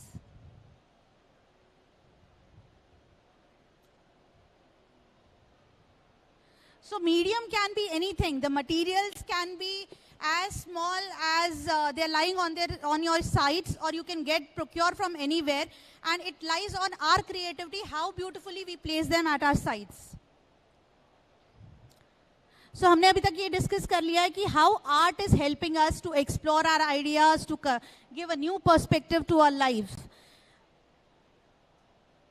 Every space is a blank canvas, and what we do to it depends on us as designers, and we have a huge responsibility because a space can tell a story. A space, we can add life to a space, we can create focal points. And मुझे पता है हर designer के मन में बहुत सारी इच्छाएं होती है कि हम इस प्रोजेक्ट में कुछ तो अलग करें. And I am just recalling a poem which is written by myself कि कुछ करने के लिए उमंग, कुछ करने के लिए उमंग, उड़ता रहे मन बन के पतंग, वास्तविकता से कोसों परे, आकांक्षाओं से वो राह घिरे, कभी उत्तर कभी दक्षिण, कभी पूरब कभी पश्चिम, गतिवेग की रफ्तार के संग, कुछ करने के लिए उमंग, उड़ता रहे मन बन के पतंग. So let's keep that kite flying higher and higher, and I would appeal to every one of you present here, let's take a pledge to incorporate these designs or give an artist nearby a chance to explore the space you have designed, so that we can keep this legacy, we can take it forward, and we could transfer it to the coming generations. Thank you so much.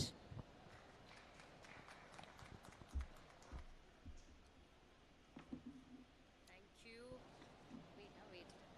Check. Thank you so much. Thank you so much, Snehal, for that.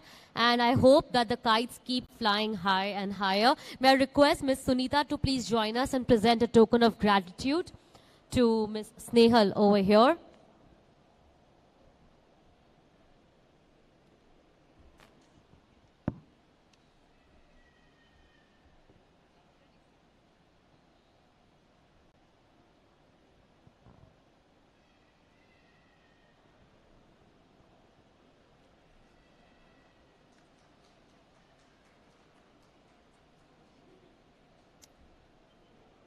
Thank you.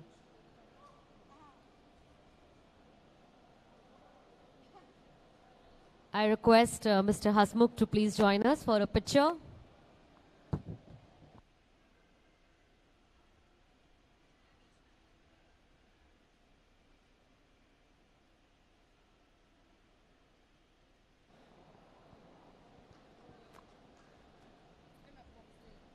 With that, let's now march ahead to our next speaker session. We have with us Mr. Snehal Suthar with us, the visionary co-founder of the Grid Architects, and we welcome you to the Hardwerks Design Seminar, a firm believer that design is a way of life.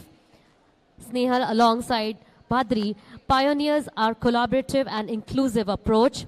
Their architectural philosophy is rooted in biophilic design, promotes harmony with the natural world.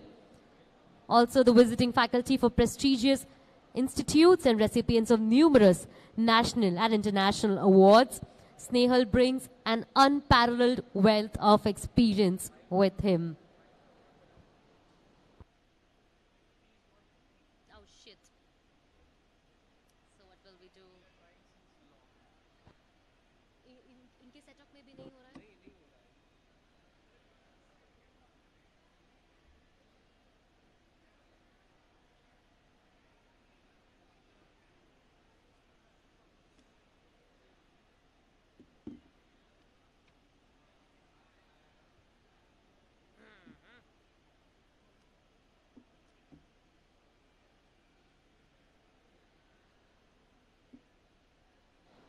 Check. Just give us 5 minutes for the next presentation.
दो दुनिया।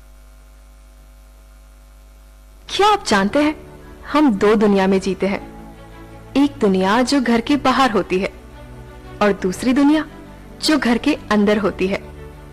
और इन दोनों दुनिया को अलग रखने के लिए होते हैं Windows and doors.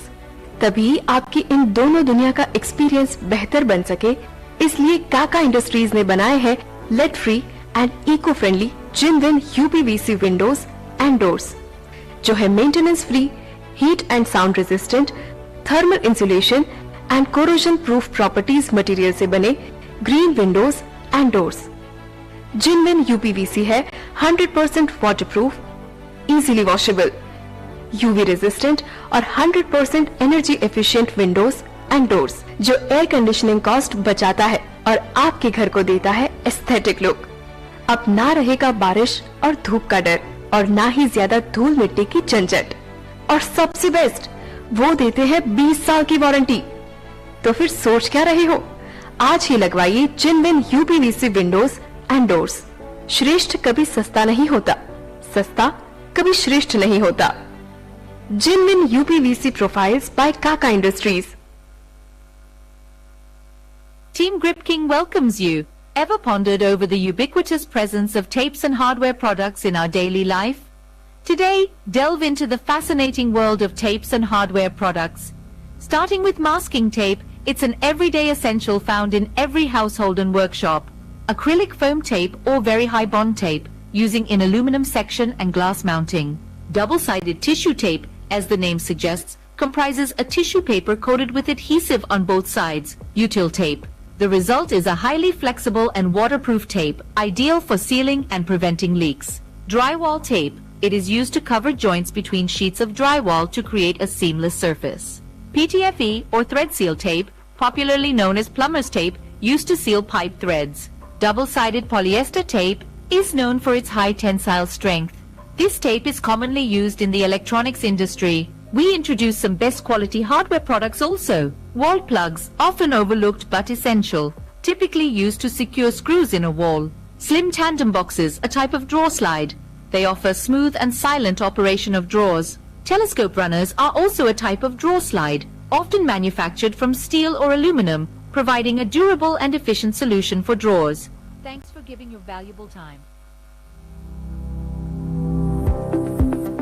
COS, Kenny Office Seating System, was founded with a vision to be India's greatest homegrown brand for all ergonomic and corporate furniture needs.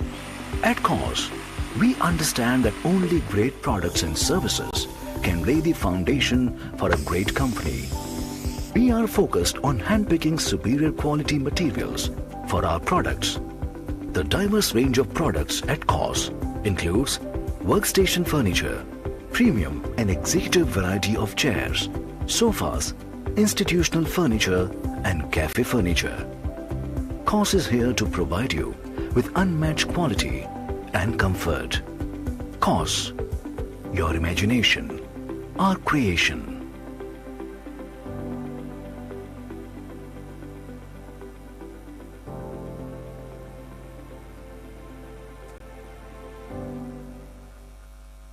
क्या आप जानते हैं, हम दो दुनिया में जीते हैं।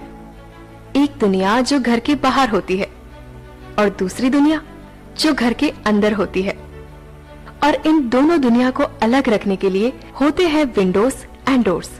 तभी आपकी इन दोनों दुनिया का एक्सपीरियंस बेहतर बन सके, इसलिए काका इंडस्ट्रीज ने बनाए हैं lead free and eco friendly Jinwin UPVC windows and doors, जो है maintenance free, heat and sound resistant, thermal insulation and corrosion proof properties material से बने green windows and doors. Jinwin UPVC है 100% waterproof, easily washable, UV resistant और 100% energy efficient windows and doors, जो air conditioning cost बचाता है और आपके घर को देता है एस्थेटिक लुक। अब ना रहेगा बारिश और धूप का डर और ना ही ज्यादा धूल मिट्टी की झंझट। और सबसे बेस्ट, वो देते हैं 20 साल की वारंटी। तो फिर सोच क्या रहे हो, आज ही लगवाइए Jinwin UPVC windows and doors. श्रेष्ठ कभी सस्ता नहीं होता, सस्ता कभी श्रेष्ठ नहीं होता। Genuine UPVC profiles by Kaka Industries. Team Grip King welcomes you. Ever pondered over the ubiquitous presence of tapes and hardware products in our daily life? Today, delve into the fascinating world of tapes and hardware products. Starting with masking tape, it's an everyday essential found in every household and workshop. Acrylic foam tape or very high bond tape, using in aluminum section and glass mounting. Double-sided tissue tape, as the name suggests, comprises a tissue paper coated with adhesive on both sides, util tape. The result is a highly flexible and waterproof tape, ideal for sealing and preventing leaks. Drywall tape. It is used to cover joints between sheets of drywall to create a seamless surface. PTFE or thread seal tape, popularly known as plumber's tape, used to seal pipe threads. Double-sided polyester tape is known for its high tensile strength. This tape is commonly used in the electronics industry. We introduce some best quality hardware products also. Wall plugs, often overlooked but essential, typically used to secure screws in a wall. Slim tandem boxes, a type of drawer slide. They offer smooth and silent operation of drawers. Telescope runners are also a type of drawer slide, often manufactured from steel or aluminum, providing a durable and efficient solution for drawers. Thanks for giving your valuable time. COS, Kenny Office Seating System, was founded with a vision to be India's greatest homegrown brand for all ergonomic and corporate furniture needs. At COS, we understand that only great products and services can lay the foundation for a great company. We are focused on handpicking superior quality materials for our products. The diverse range of products at COS includes workstation furniture, premium and executive variety of chairs, sofas, institutional furniture and cafe furniture. COS is here to provide you with unmatched quality and comfort. COS, your imagination, our creation.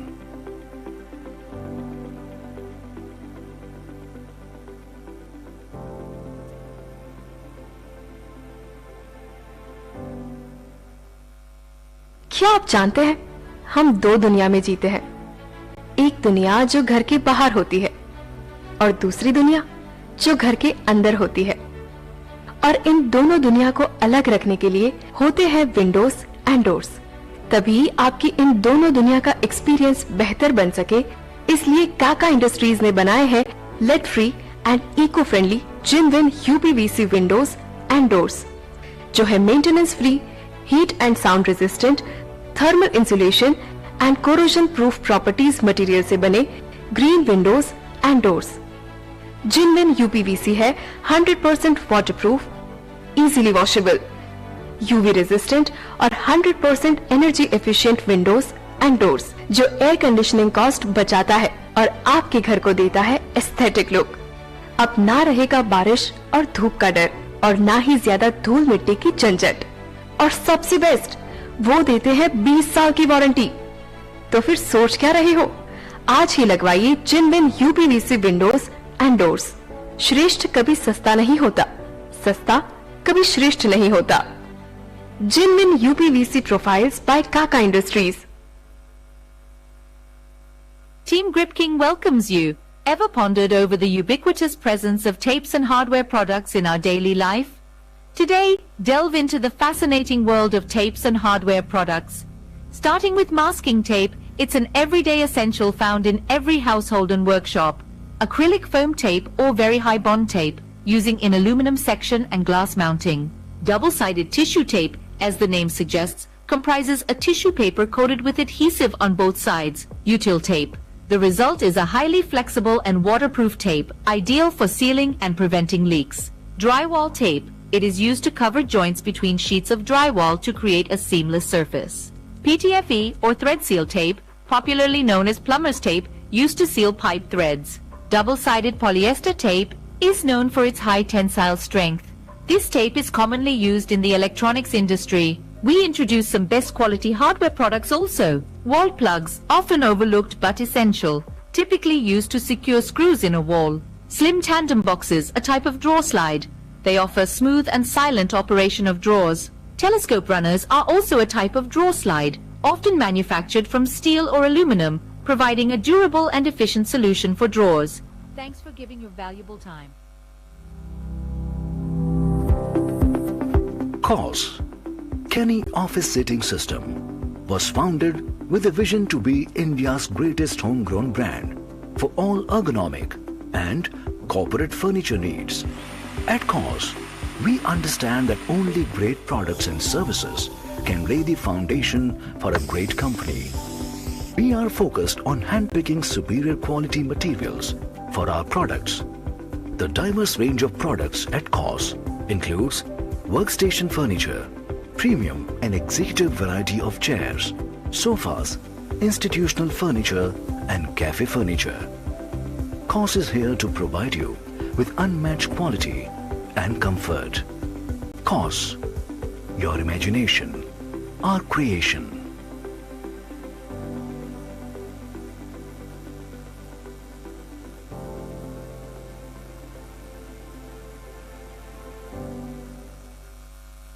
क्या आप जानते हैं हम दो दुनिया में जीते हैं। एक दुनिया जो घर के बाहर होती है और दूसरी दुनिया जो घर के अंदर होती है।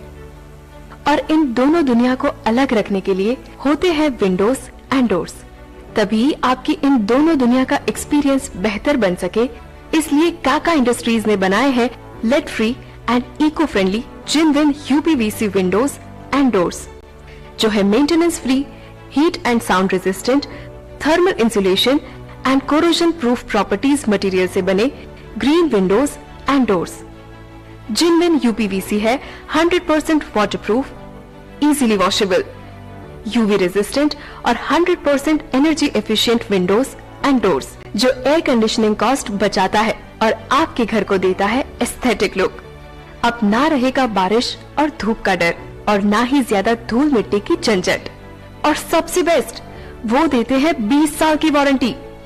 तो फिर सोच क्या रहे हो, आज ही लगवाइए Jinwin UPVC windows and doors. श्रेष्ठ कभी सस्ता नहीं होता, सस्ता कभी श्रेष्ठ नहीं होता। जिनविन यूपीवीसी प्रोफाइल्स बाय काका industries. Team Grip King welcomes you. Ever pondered over the ubiquitous presence of tapes and hardware products in our daily life? Today, delve into the fascinating world of tapes and hardware products. Starting with masking tape, it's an everyday essential found in every household and workshop. Acrylic foam tape or very high bond tape, using in aluminum section and glass mounting. Double-sided tissue tape, as the name suggests, comprises a tissue paper coated with adhesive on both sides, util tape. The result is a highly flexible and waterproof tape, ideal for sealing and preventing leaks. Drywall tape. It is used to cover joints between sheets of drywall to create a seamless surface. PTFE or thread seal tape, popularly known as plumber's tape, used to seal pipe threads.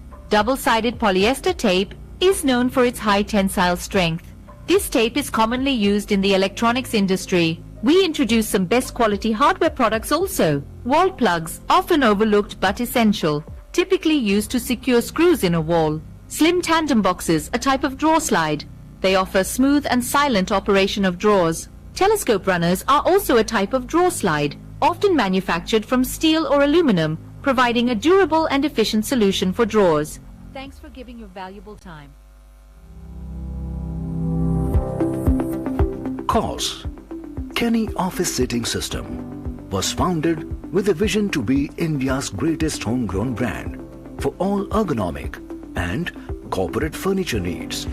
At COS, we understand that only great products and services can lay the foundation for a great company. We are focused on handpicking superior quality materials for our products. The diverse range of products at COS includes workstation furniture, premium and executive variety of chairs, sofas, institutional furniture and cafe furniture. COS is here to provide you with unmatched quality and comfort. COS, your imagination, our creation.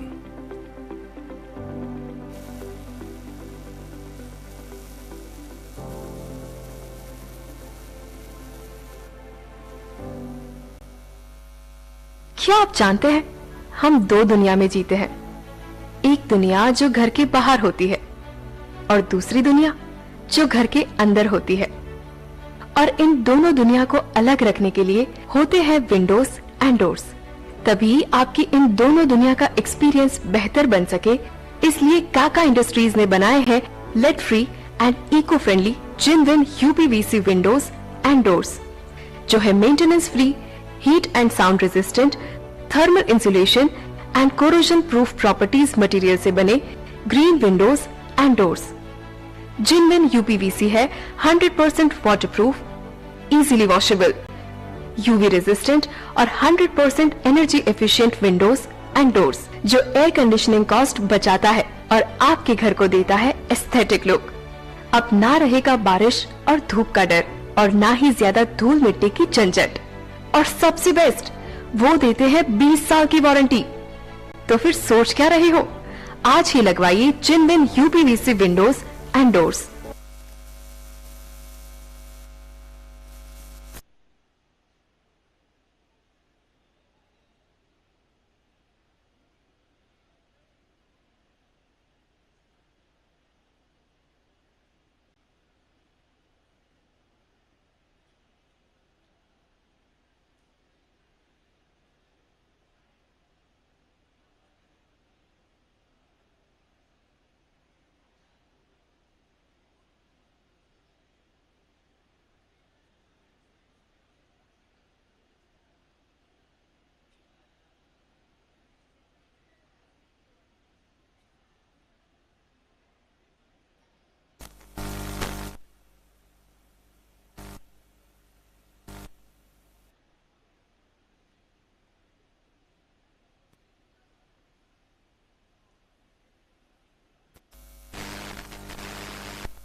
Check.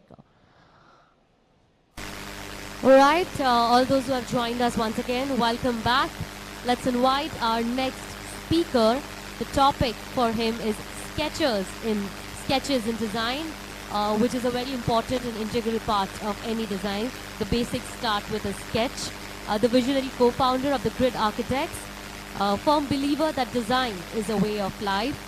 Snehal, alongside Shah Suthar, pioneers a collaborative and inclusive approach. Their architectural philosophy is rooted in biophilic design, promotes harmony with the natural world. As a visiting faculty of prestigious institutes and recipients of numerous national and international awards, today we will have him over here and he will be speaking on the topic sketches in design. With your applause, let's welcome Snehal over here.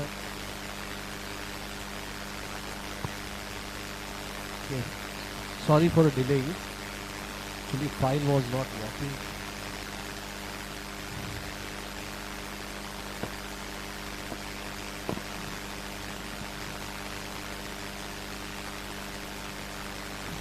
So sketching for a designer, for an architect, sketching is an integral part of the process. So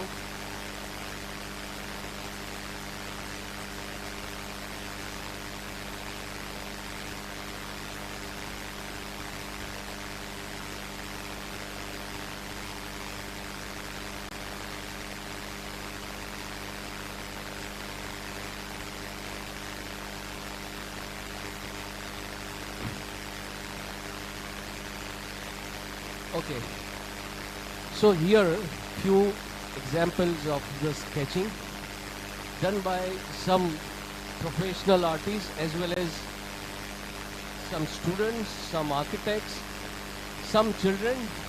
Okay, so this is about not knowing or not being a painter. It's about the communication. Sketching is all about communicating to the end user, or to justify or to conceive the product for which you are designing. And one thing very surprising, always it is surprising for me, this drawing is done by some child. Okay? So if you ask any child to draw something, they will start with this drawing. Okay, they will make a house with two mountains, a river going through, and sun. I don't know, they never been to there, but they are, somehow, I don't know, they can draw this. Maybe, I don't know what kind of memory it is. Maybe it's about our, I think, where the civilization has been started. I think it's an impression of that. I think they are carrying in back of their mind. So sketching is very important, and even if you are not good, you can have its benefit. So after practicing for many years, few points I have discovered about the sketching, how important it is. So it is all about capturing ideas and exploring concepts, process and realization, problem solving and visualization, communication and engagement, and it is also about human well-being. It can be used for therapy also. So now I'll start from the capturing ideas and exploring concepts. So it's about the impulsiveness, about the brainstorming. We go through many impulsive thoughts in our mind when we think something about the design, and that thought can be immediately transformed to the paper by medium of sketch. And again, as many as sketch you do, again you can go back to your previous sketch and you can capture something. No, yaar, this ye ho sakta tha, ye bhi ho sakta hai. We can accommodate this. Sketching is about quick composition. It's about understanding the proportion. It's about visual aesthetic, material, color, light. Whenever you are sketching, you go through this process. So these are some sketches what I have done. You can see this. These are the sketchbooks which we have filled with all the sketches in 1 year. This is 1 year work which you are seeing here. So what sketch does? So sketch transforms the mind's impulsiveness to the physical form. It also improves hand, eye and right brain's coordination, which is very important because nowadays people are using this software where they put all the data to the computer and they'll press the button, enter, and they'll sit and they'll recharge, and the right brain work is doing by computer. The computer is doing that work. So they are not involving in the process. That is how end of the day, they don't have confidence about the design. Where sketches give you the confidence. At the same time, once you have a confidence on your design, you have a control on your design. Once you controlled on anything, you can do variations. Okay. So you can do many variations in your design. It is so helpful when you want to take some spontaneous decisions at the site. The second thing is process and realization. So this is about some of the projects which we have completed. So this is the sketches which we have made before it has been realized. This is one of the very famous projects what we have done, Tarang. This is one of the sketch of the Tarang. This is some sketches about the furniture. So you can see here how we have conceived the material as well during the sketching. These are some sketches I am sharing with you. Now, why it is important? Once you have a control on your design, you can take certain decision at the site only.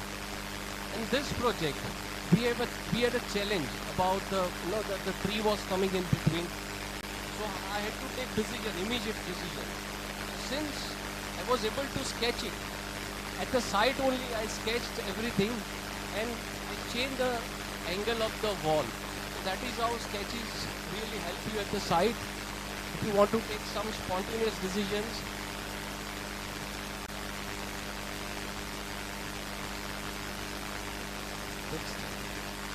Next. So this is the one of the bungalow which we have designed. This is also about the sketching. This is how we have negotiated the sunlight. When we were doing sketching, when I was designing this house, I realized that this house is facing southwest. So how to negotiate sunlight. So after doing many ideations, many sketching, I have realized that why can't I chamfer the bungalow so that I can reduce the concrete mass, at the same time I can negotiate the sunlight which is coming from the southwest. So this is again a result of doing sketching. This is again a furniture piece. This sketch I've done it on, it's a e-sketch. I've done it on iPad so I could record it. And this is how the final product has come out.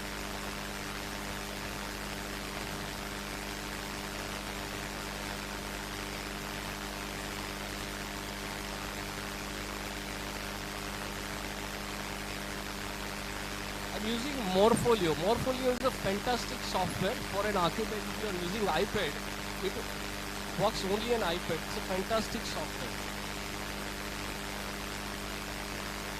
Again, the next point is about problem solving and visualization. So problem solving means sometimes when we go to the site, we see some unwanted elements or unwanted things have come up. We have to address it immediately. What to do that time? We cannot say our client, oh, okay, ठीक है, office जाके मैं भेजता हूँ, office जाके ये करता हूँ. Every time you cannot do it. So sketching is quite efficient. It is a time saving. And once you draw an architect or a designer, if they are at the site and they are doing any sketch, any working sketch at the site only, and if you hand over to the contractor, I think it's my personal opinion, that has to be taken as a authentic document because it is done by architect or designer himself. Why to waste time? Okay, simply the sketch is conveying what you want to tell to the contractor. So your adaptability to the site increases. So these are the sketches these are the sketches which I did at the site only. Spontaneously, you can see the result. Again, very important aspect of doing sketching is about engagement and communication. As I told you before, it is all about communication. So many a time I have experienced this, that whenever I am explaining to my client or even my students, okay, when I am doing some sketching on paper and the moment I drop pencil or pen on the table after explaining everything, if a client is sitting next to me, immediately, they have their notion, they'll pick up the pencil and they will try to explain me, sir, ऐसा नहीं, ऐसा करते तो. ऐसा करते तो, that means they are engaged with my process, and in other case what is happening is my idea is becoming their idea and I am taking their idea back, which is mine only. So convincing client becomes very easy. Client feels, oh, this is my input, so the process becomes very easy for us, and at the same time when you are doing sketching, your communication to the client is very easy because they are engaged in the process, so you don't need to explain them again and again. So you can see when I pick the pencil, so this student, she is guiding me, sir, ऐसा नहीं, ऐसा भी कर सकते हैं. So they are also involving in that process, designing process. Now, it is also about, as I mentioned, it is about human well-being also. So there is a very good saying by Lao Tzu. If you are depressed, you are living in past. If you are anxious, you are living in future. But if you are at peace, you are in present. Okay? And as a designer, what is important for us? For us, important is state of our mind, which is very valuable. State of our mind, because most of us has experienced this. हुआ तो यार 2 minute में हो गया, नहीं हुआ तो यार 10 दिन भी निकल जाता है. We are not conceiving anything. So that is what, that is state of mind. So which is very important for us. And you know, anybody of you, I'll give you one exercise. For example, if you draw 3 squares, small squares, and just try to hatch it, fill with pencil. I'm very sure for that few seconds, you'll be in your present. You will not think anything. You'll be there. Okay, it's a simple exercise. And that is why it has been used by many hospitals. Somebody who is not mentally fit, doctors give them this exercise also. Just play with the colors, play with the sketches. So this is some of the videos.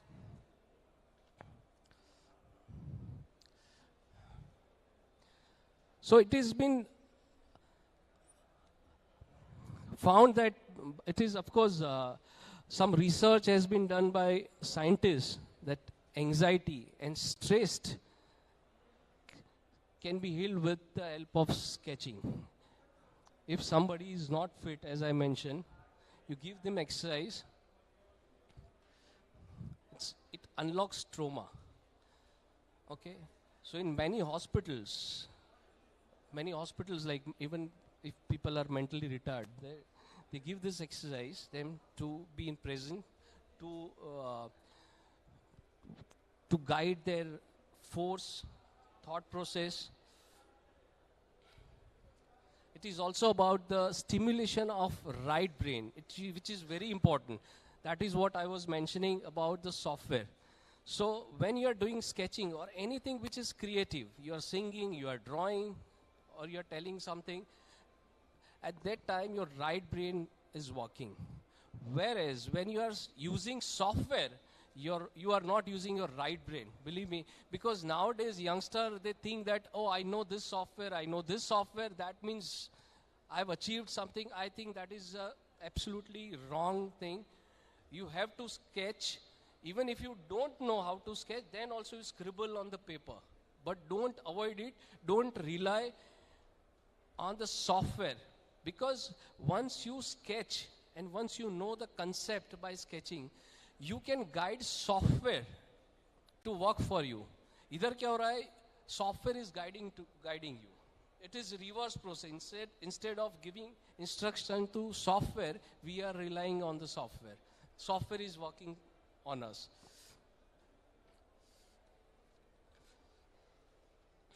So I'm showing right now many sketches, a process of one of our project, which has been published around 65 countries across the globe.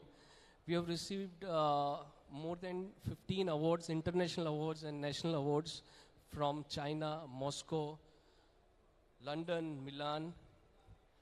So that is a project of Tarang. It is a classical example of sketching. This project we have conceived through sketching only, no software. Then we took the sketches into the software, and then software worked for us. Okay. So these are the process which I am showing here. This is the one. Now I would like to share you a video of the same project.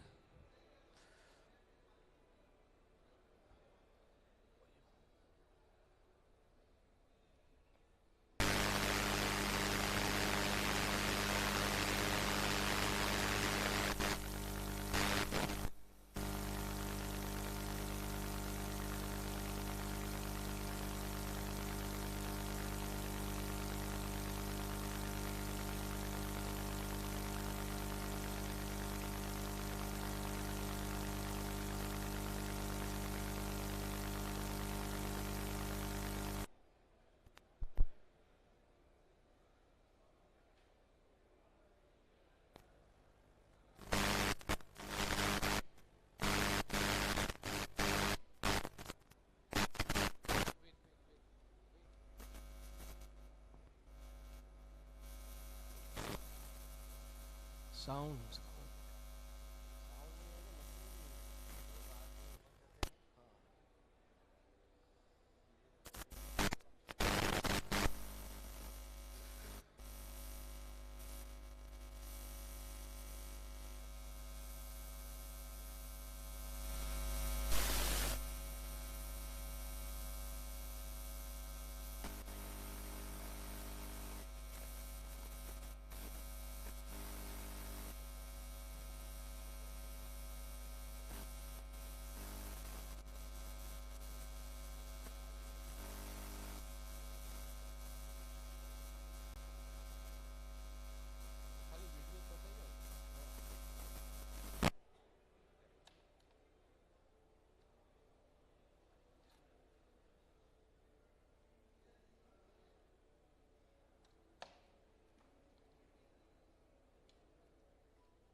classical example of doing sketching. So when we were doing the structure,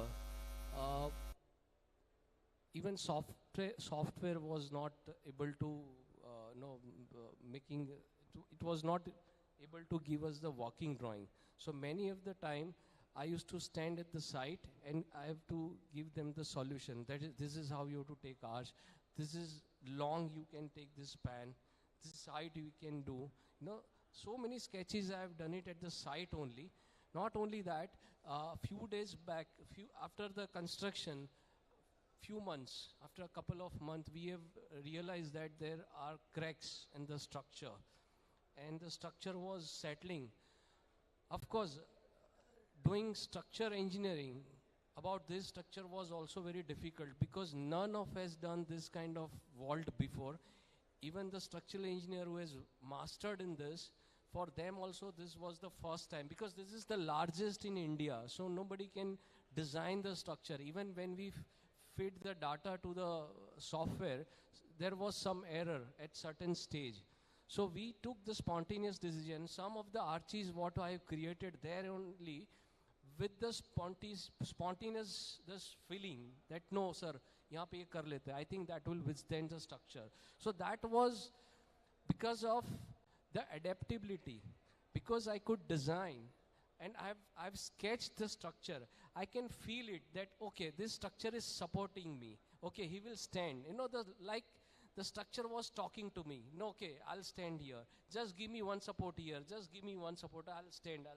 So this is how I've did some dialogues with this structure, which was a quite fascinating experience doing this structure. Okay, thank you.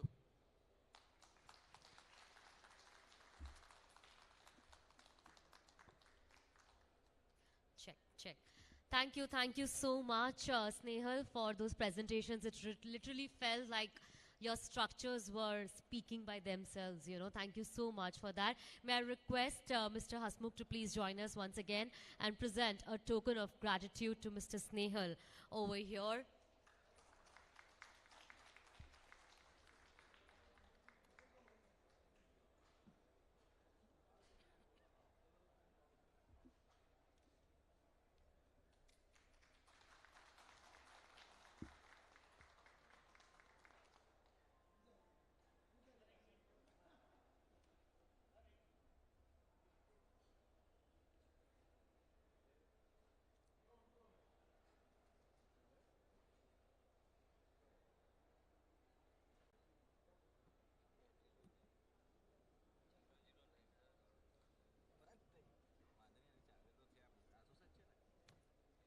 Wow, what a day one all of us had today over here.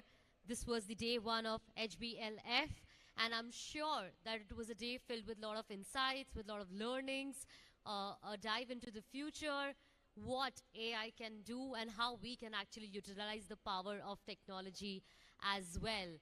And as we almost come to the end of day one, I am sure that all those who are sitting over here are looking forward to day two as well, which starts tomorrow at 11:30 in the morning.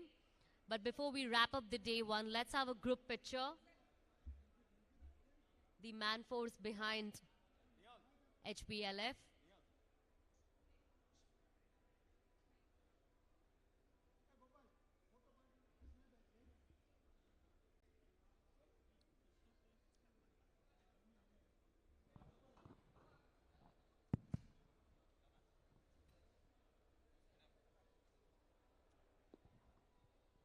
Congratulations to the entire team from the inaugural to sessions to panel discussions. Kudos on successful day one. Thank you so much, and a big round of applause to the entire team that's standing over here. Can we hear it for them? Over to you, Neeraj. Thank you so much. Thank you, Lippy. As always, fabulous. You added so much charm to the rest of the, to all the missing crowd that we don't have here. So thank you all the 400, 500 people that I see here in front of us. Thank you for all being here till the end of this day. And I hope you guys are enjoying this. Yeah? And believe me, it is so much for you.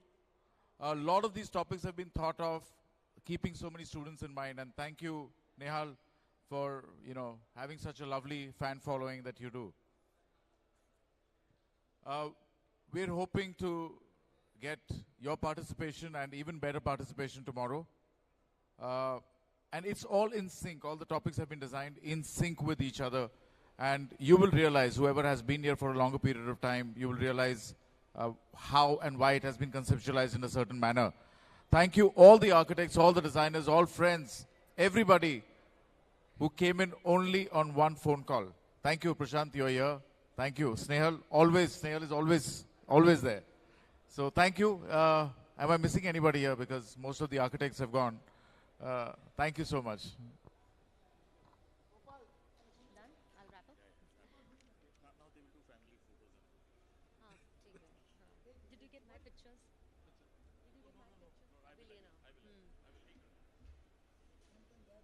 With that, friends, we wrap up the day one. And as Neeraj said, we're looking for a bigger participation tomorrow.